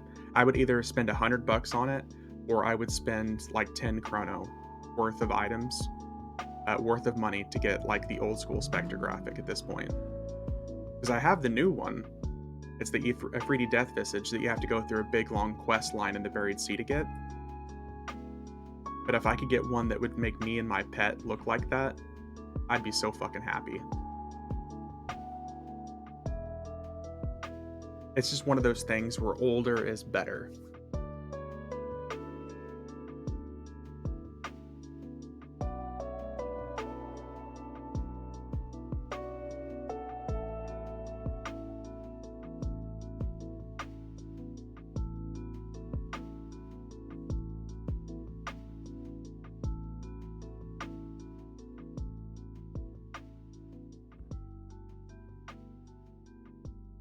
And I'm pretty much just going to always assume that Doomshade is not going to spawn. I like the Orc Illusion you got recently. Yeah, that's one of my favorites. What my wife said. Oh, wow.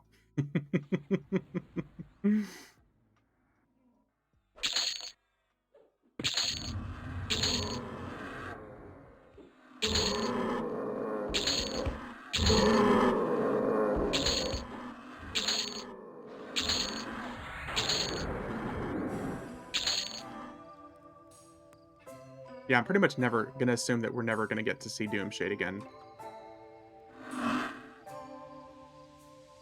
The only time I've gotten Doomshade to really spawn successfully is when I fight the encounter on a low level like group of characters because I kill stuff so slow.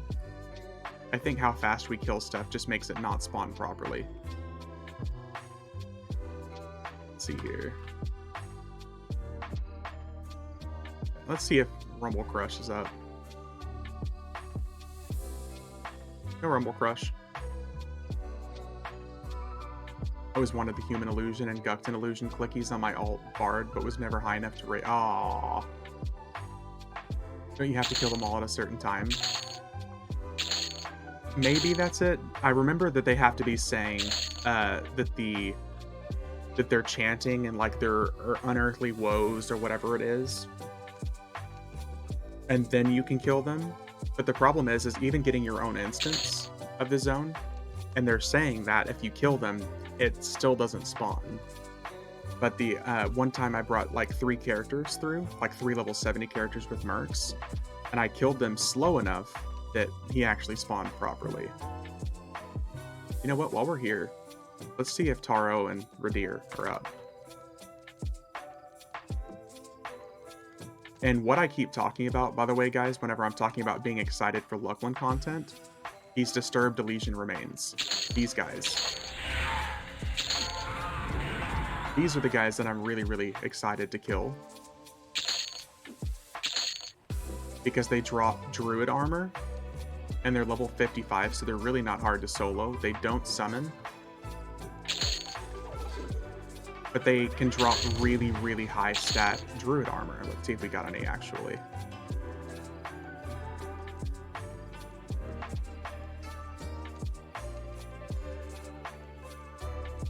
It's pretty rare. I remember camping those for...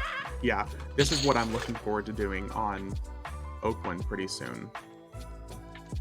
Because like I said, they don't summon, and they're pretty easy to solo.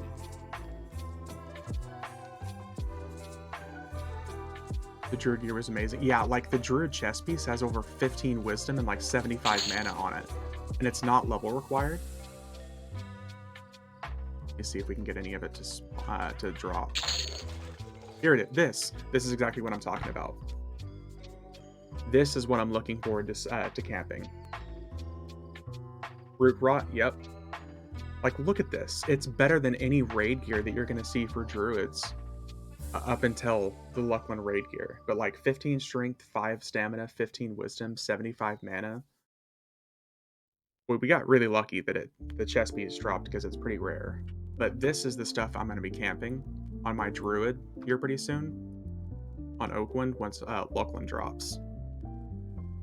Got a full set back in the day. Yeah, it's so good. Our little entrance is right over here. I'm really excited to spend some time camping this stuff.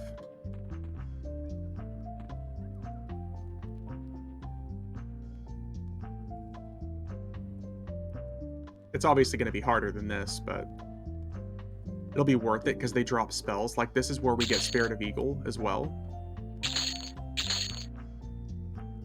Just as rare as hell. Took me a week to get mine. Yep. That's the first item that we just got to drop here. Okay, so we got the basic right here. Look at this. Good old Spirit of Radir. We got so lucky that he spawned. Because in the instance version of this zone, I'll come through and kill the regular guys, and the elementals will never spawn.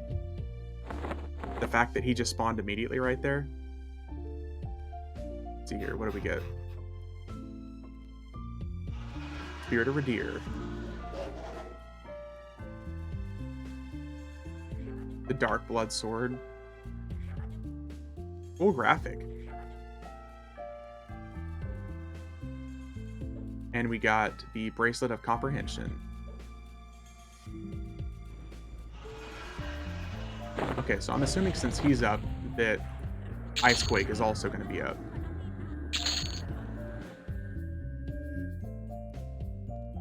Let's go beat his ass too. Because they dropped some pretty good twink weapons, or at least what used to be good twink items back in the day. These days, you obviously have better options, but it's about the nostalgia.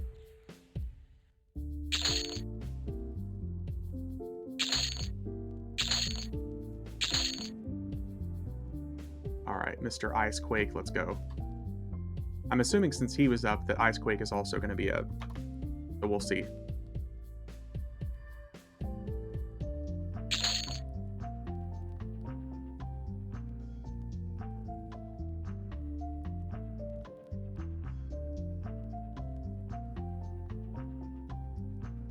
EverQuest gives me nothing but rose-tinted glasses. That's the same here, man. If it weren't for EverQuest still pumping out content and the quality of life improvements and the fact that they're changing so much every single year, I mean, I would probably just play on like Quarm or P99 or something.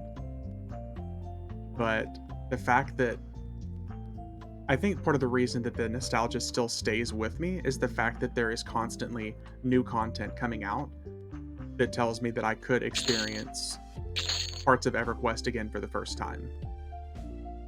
You know what I mean? It's like the possible progression of like meeting new people, making new friends, doing the content again for the first time.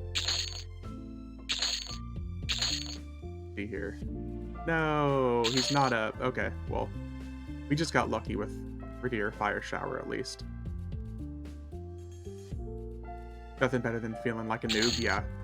And there aren't that many games that make me feel like that. Like, I still play World of Warcraft and I have a good time. I still play Final Fantasy XIV and I have a really good time. I love the story of FF14, but EverQuest is still kind of home in that case. It's years of absolutely ridiculously pointless knowledge and knowing that there's new content out so I can feel like a noob again for the first time.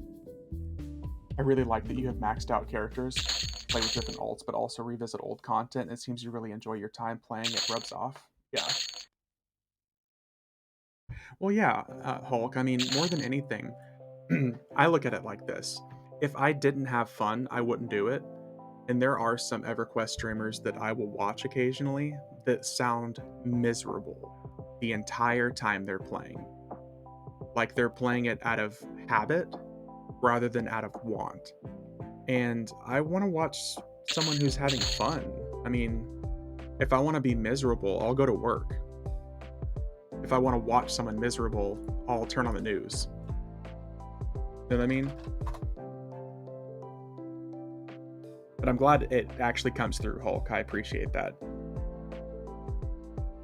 Because I do like endgame EverQuest, but a lot of this stuff that I'm doing, it even after all the times of me doing it, like since Agents of Change was introduced in like September of 21, even after all the time of doing it, it's still fun.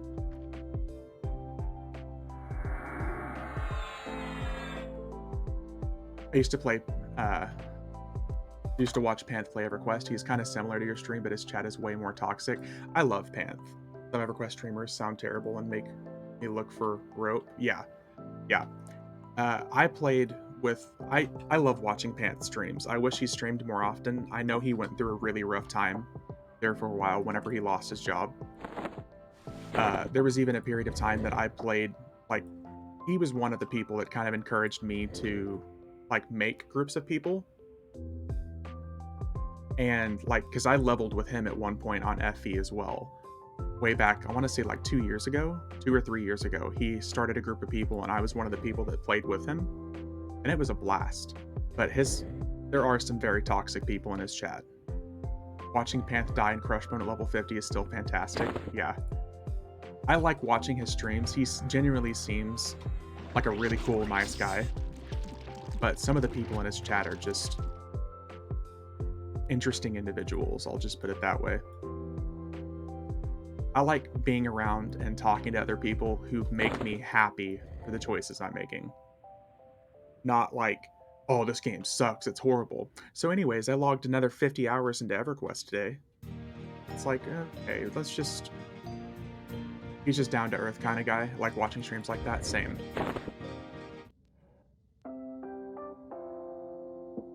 Easy to get along with, easy to understand. I like his music choices too. Like your thank you. I really like a lot of his atmospheric metal and stuff that he listens to. Hasn't streamed since June or July. I know he moved from North Carolina to Montana, but wondering if he's ever gonna come back. Oh shit, I didn't know he moved. Did he move for work or something like that? The only downside of Panth is he just can't play the game. He always has to go off on political rants. Oh, yeah, that's a no-no. Not a big fan of that. He's a postal worker now, I think? Oh, okay. Well, I'm glad he got a job. I hope things end up working out better for him, because like I said, I know he was working from home for a long time during the pandemic, and then they ended up letting him go. That was one of the last times that I watched him. Not that I wouldn't watch him now, I'd love to watch his streams. There were quite a few EverQuest streamers I really enjoyed watching there for a period of time, but I guess since they only pretty much played like P99 or emulated servers, it's easy to get bored with that because it's just the same stuff forever. Resin was the best though. I heart her so much. I'm not even sure who that is. So it must have been something before my time. He moved because a family friend or something gave him a great offer on a house and he took it. That's cool. Well, good. I'm glad it worked out. I'm glad it was out of want and not need. Or not out of desperation. Definitely want the best for the guy. I loved watching his streams. Him and No Mercy are two guys I started watching streams of back in the day that got me into doing some EverQuest content.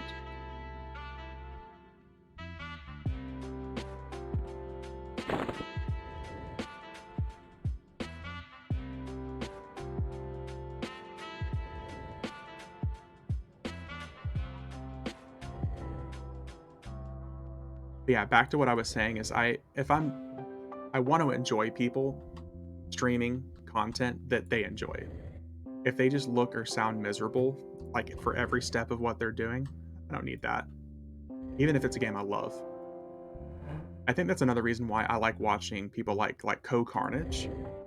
Even though his streams are typically pretty short, he'll still occasionally hit like EverQuest content and stuff like that, but it's almost always just like very upbeat, cool stuff.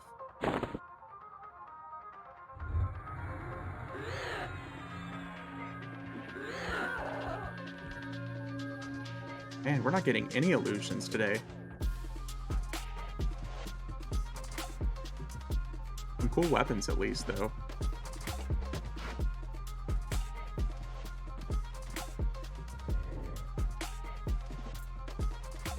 Got a couple more chances from some human illusions at least.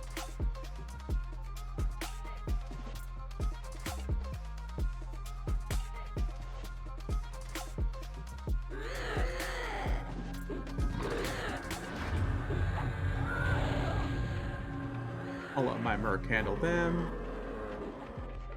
Rating or grinding EverQuest streams are the worst to watch. yeah. And yes, I heard he became a postal worker, but he used to stream at night also. Maybe guessing he lives in remote Montana or something, and it's kind of shit. He got me to come back to EverQuest and just watching a stream and he gets started. Yep, that's what happened to me in 2020 when I was working from home. I started just booting up EverQuest streams and just watching people play. And I was watching in the background.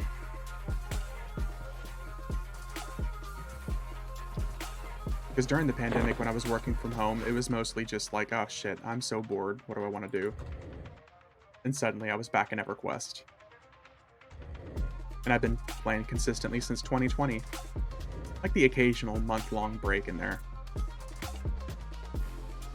But once I started like the YouTube content in October of 21, I've stuck with it pretty consistently since then.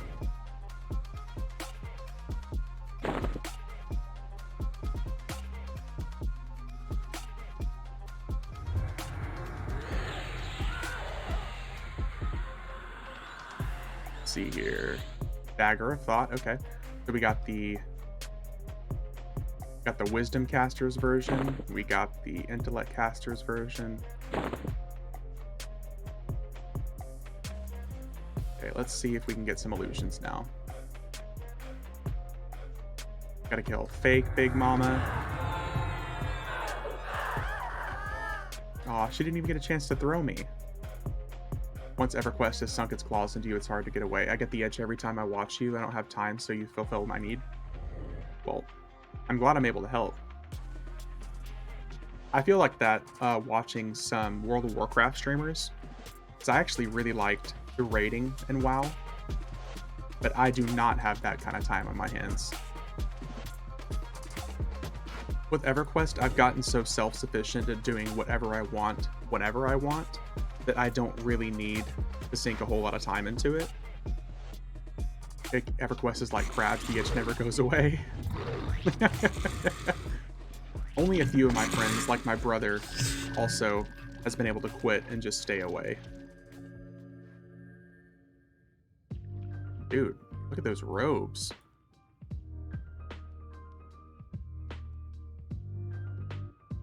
Umbracite orb. Let's see here. Oh, we got the... Nice, we got the water summon. Got the enchanter clicky. Oh, the clicky KEI. Nice. Not as good as TOV robe? No, definitely not. Definitely not as good. It's just the research on it that makes it so good. And the self-only long-term beneficial spells, you slap that baby on, extra 40%.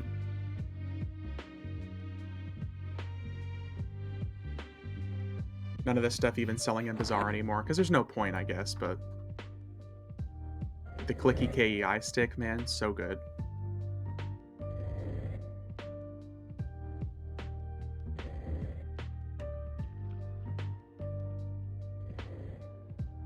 Alright, we got one last chance for a human illusion. Come on, come on.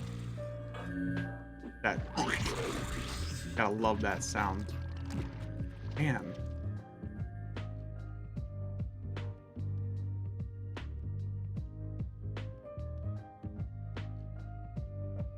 Huh. A good mask.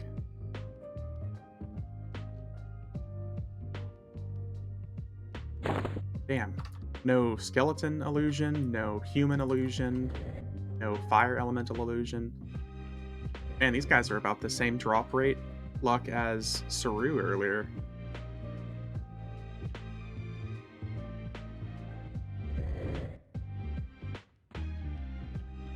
And Big Mama here doesn't really drop anything that we really need. But she's oh so satisfying to kill.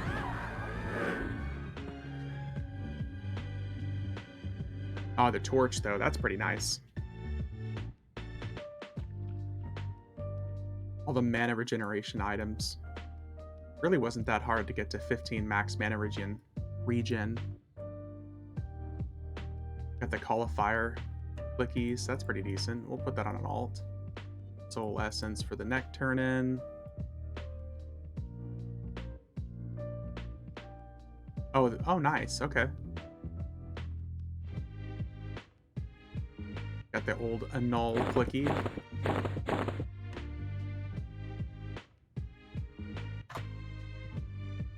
Alright, let's get out of here and go turn in our necklace.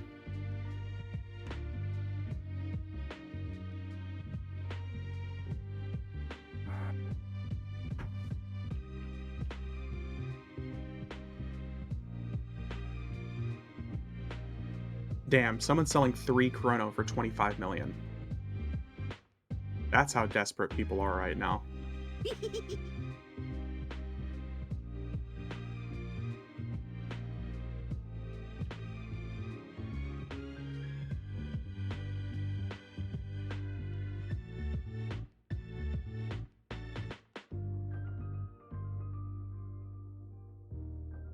I don't see the space goat up, so guess he's dead.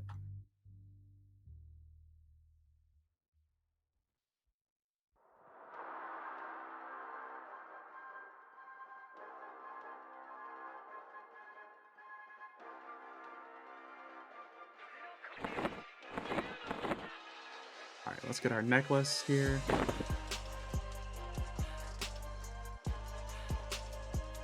Oh, do I already have one? Uh,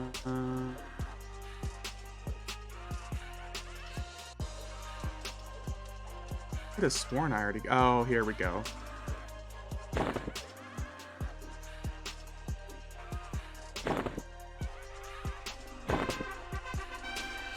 There we go. We'll just get another one.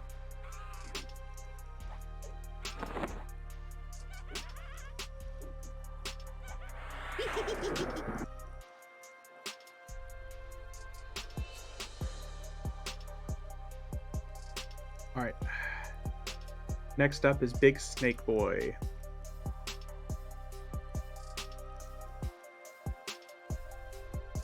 See if we can get us a mount.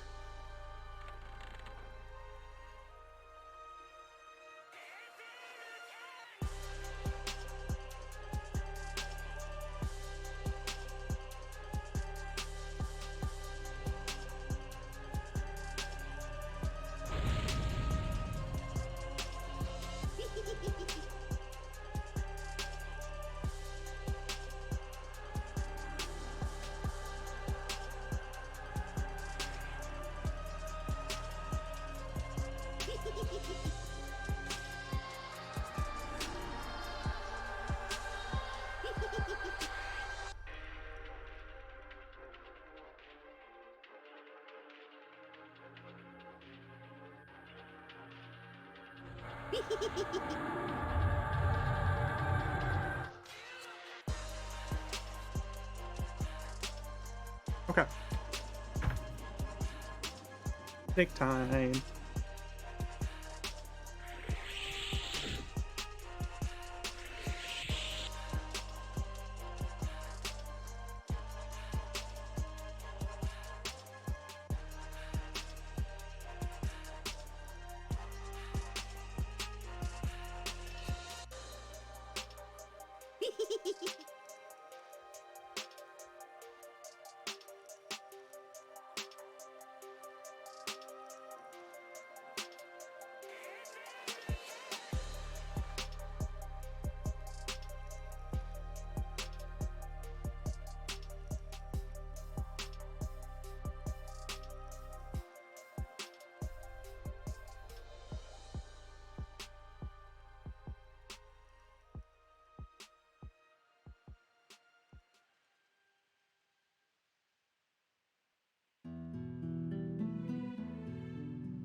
Okay, so we've hit basically.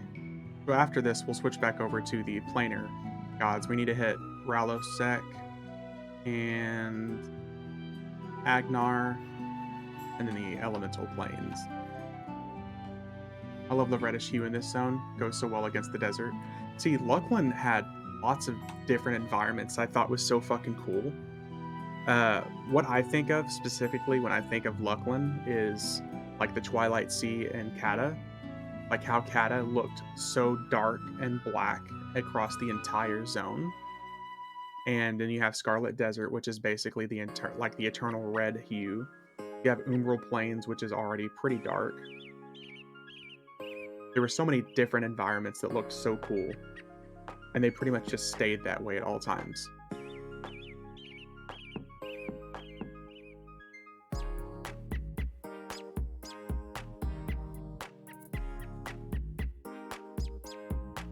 I'm not listening to birds chirp over and over again. There we go.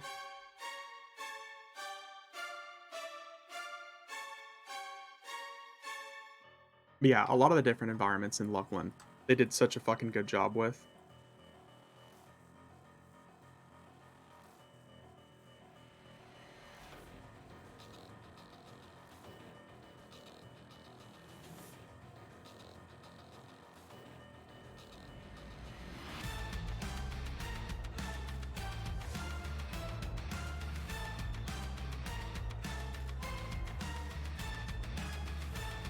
All right, what we really want is that blasphemous blade of the exiled again. We want a mount. I think that's pretty much it.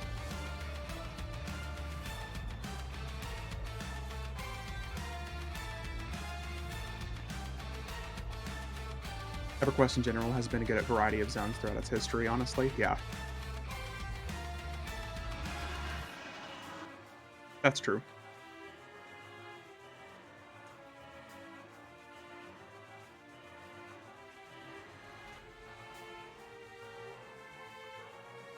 Let's see.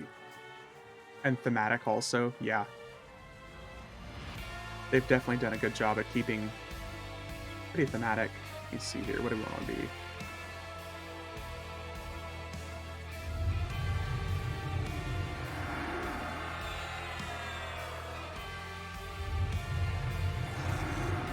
Rank the big boy here.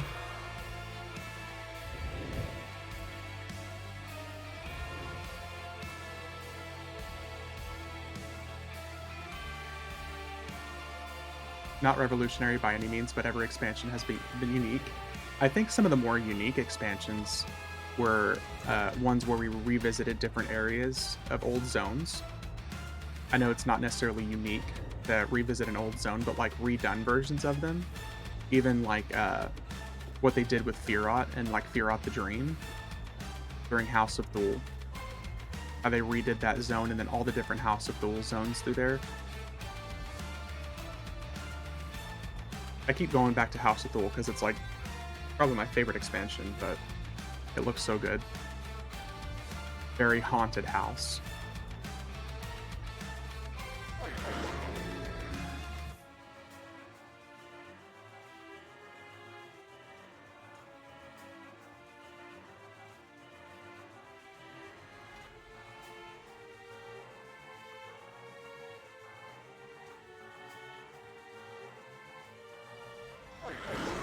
How come we don't see you play any of that expansion in your ults? Because that's typically when I need to start boxing.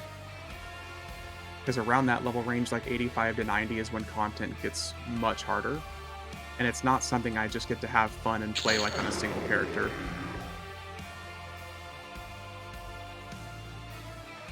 Yeah, everything starts to hit so much harder at that level range.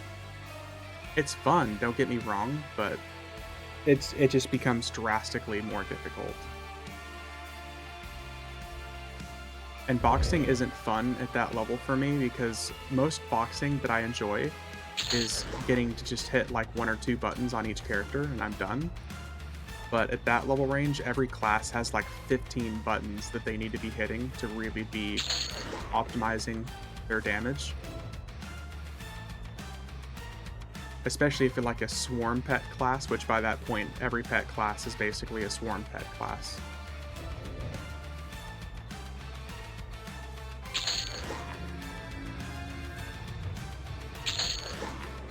It becomes a lot more difficult to box and have fun with it.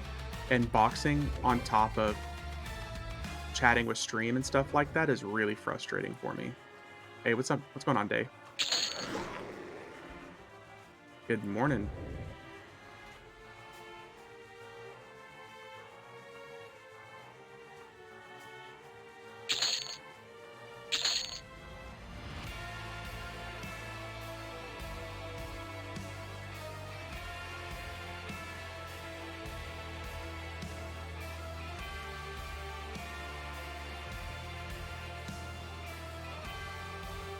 Oh, lockpick. Right. Mod squad in house. Yep. Was that your Beast Lord yesterday? Yep. Good old beastie. I was testing out the enhanced minion 31 earring. Not that it would really make a difference in old content, but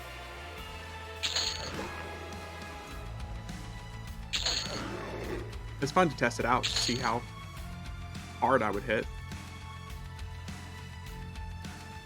Or how hard the pets would hit, I guess I can say.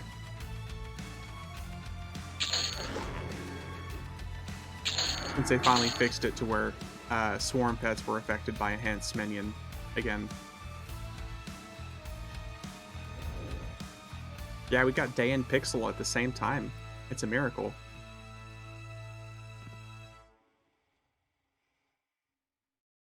Here we go. Oh, he's holding a dagger. Got our wind speeder. And he's holding a sword. I think we're gonna get lucky. Was it good than an enhanced minion? Yeah, it was definitely better. It just, not that it wasn't already pretty trivial, but the pets were hitting way harder. Let's see here. Nice. We got it. Blasphemous Blade of the Exile. We didn't get a Blade of Carnage earlier, but that's fine. Got Wind Speeder as well.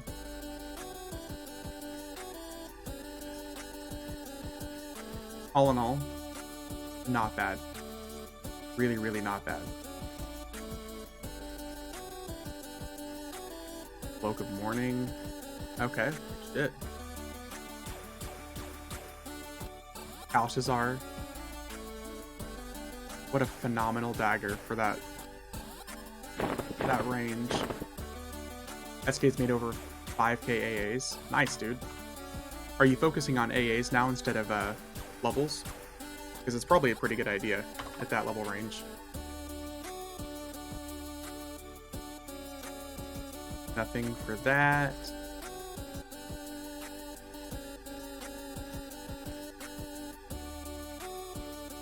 Oh, it's 120, so yeah, oh, gotcha. I keep forgetting that he's the higher level one.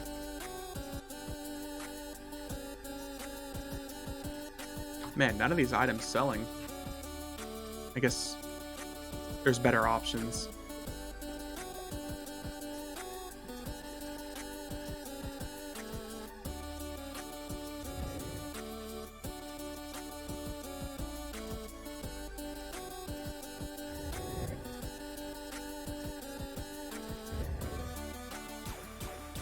Buffs are November 7th or something. Oh yeah, the charity event buffs. That's just a couple weeks away. Soon.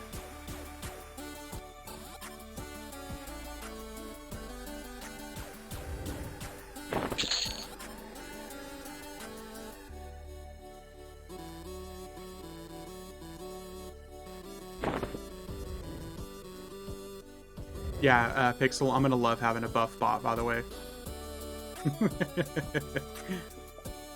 Have a level 1 character just walk up, buff. I think it's because I'm using instant zones. I think that generally seems to be the case.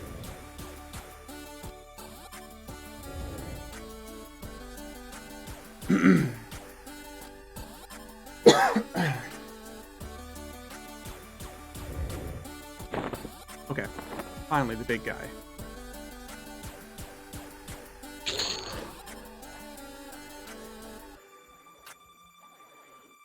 This is why I like having a tank merc. Do all the work for me.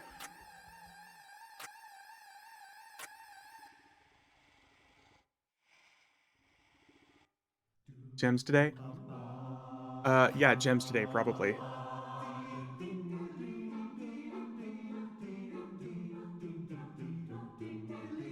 Yeah, probably whenever we hit Planet Time, we're gonna have to do some gems. Good. Base. Let's see here. Honestly, if you aren't using it to warp mob or tracks, probably on a... Yeah. All it takes is a hail for level appropriate buffs. Nice, dude. That'll be nice. Couple of good twink items. Quality content, gems. Hell yeah, dude.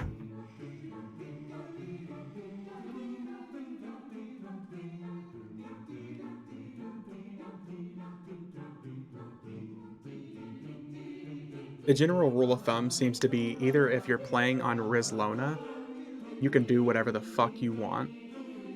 Or if you're playing instance content, you're probably going to be fine. But I think the moment that you start messing with other people is the problem. I shouldn't have a problem, yeah. But I'm excited for that 200% more EXP. That's going to be a week of grinding. On Oakwind, I think my goal is going to be to get like 6 more characters to 60 on Oakwind. That way, any character afterwards is getting 100% more EXP, just constantly. And then I'll have a whole like 2 months of Luckland content to just level and go to all the fun places and get more EXP. It'll make soloing way easier, especially like on a Necromancer, which is probably going to be one of the classes I really want to stick with.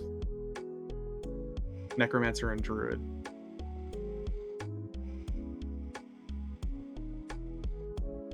Where is...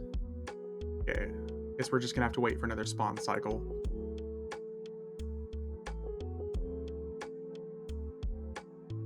Forest Outpost? Is that a Gremling Forest clicky? Played any beta? Yes, I did some just yesterday, actually. I was looking at the beta forums this morning, trying to get a feel for improvements, and they took a whole post full of questions of people asking alternate Persona questions, and they said that they're going to answer them next week, so fingers are crossed. I haven't done any group content, I've just been wandering around looking at the zones.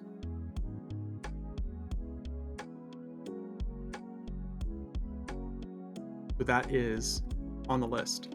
If I can find a group of people to play with on the beta, that'd be really cool to get the beta tokens, because if you get enough, you get the Goblin, the Relosian Goblin Illusion, which obviously I want for reasons. But this Visage of the Eldar, dude, I cannot wait. It's still no preview in the game, but it's one of the best looking illusions they've done, in my opinion.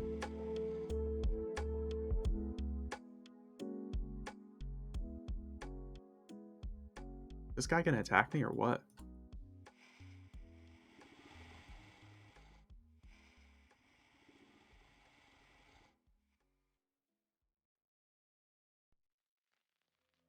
Shut up and hit me, bro.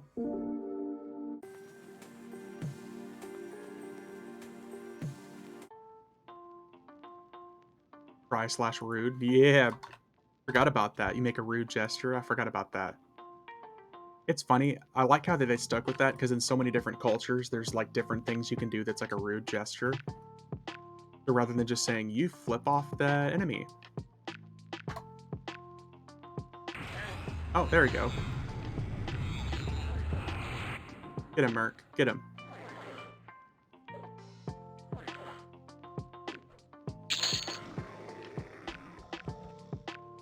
Aw, no mount.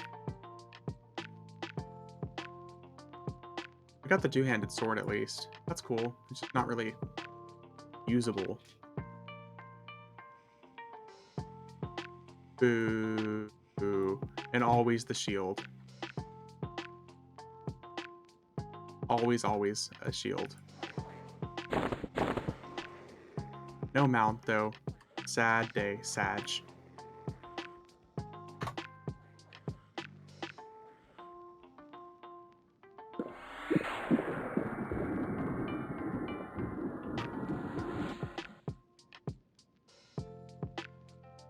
Gotta hit the Philly Pretzel Factory. Dude, that sounds fucking amazing. Have a good one, Pixel. I want a pretzel.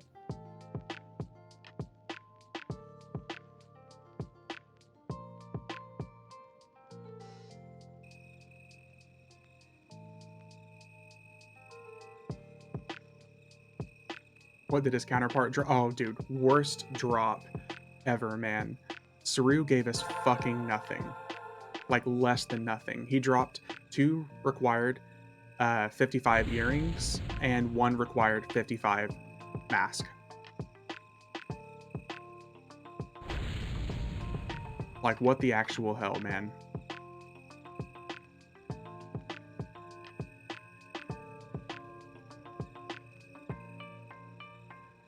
Really not good, though. Worst drop rate in a long time.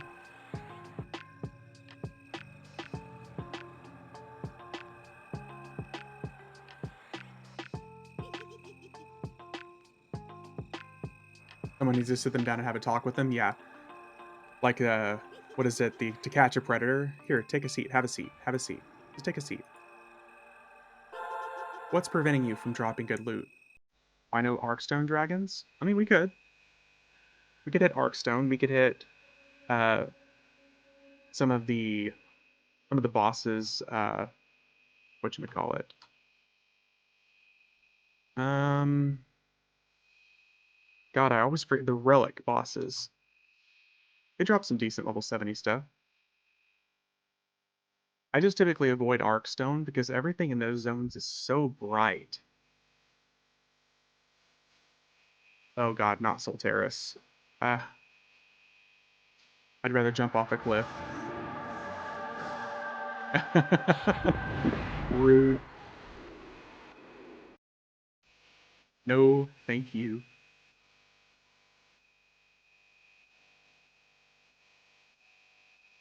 Um,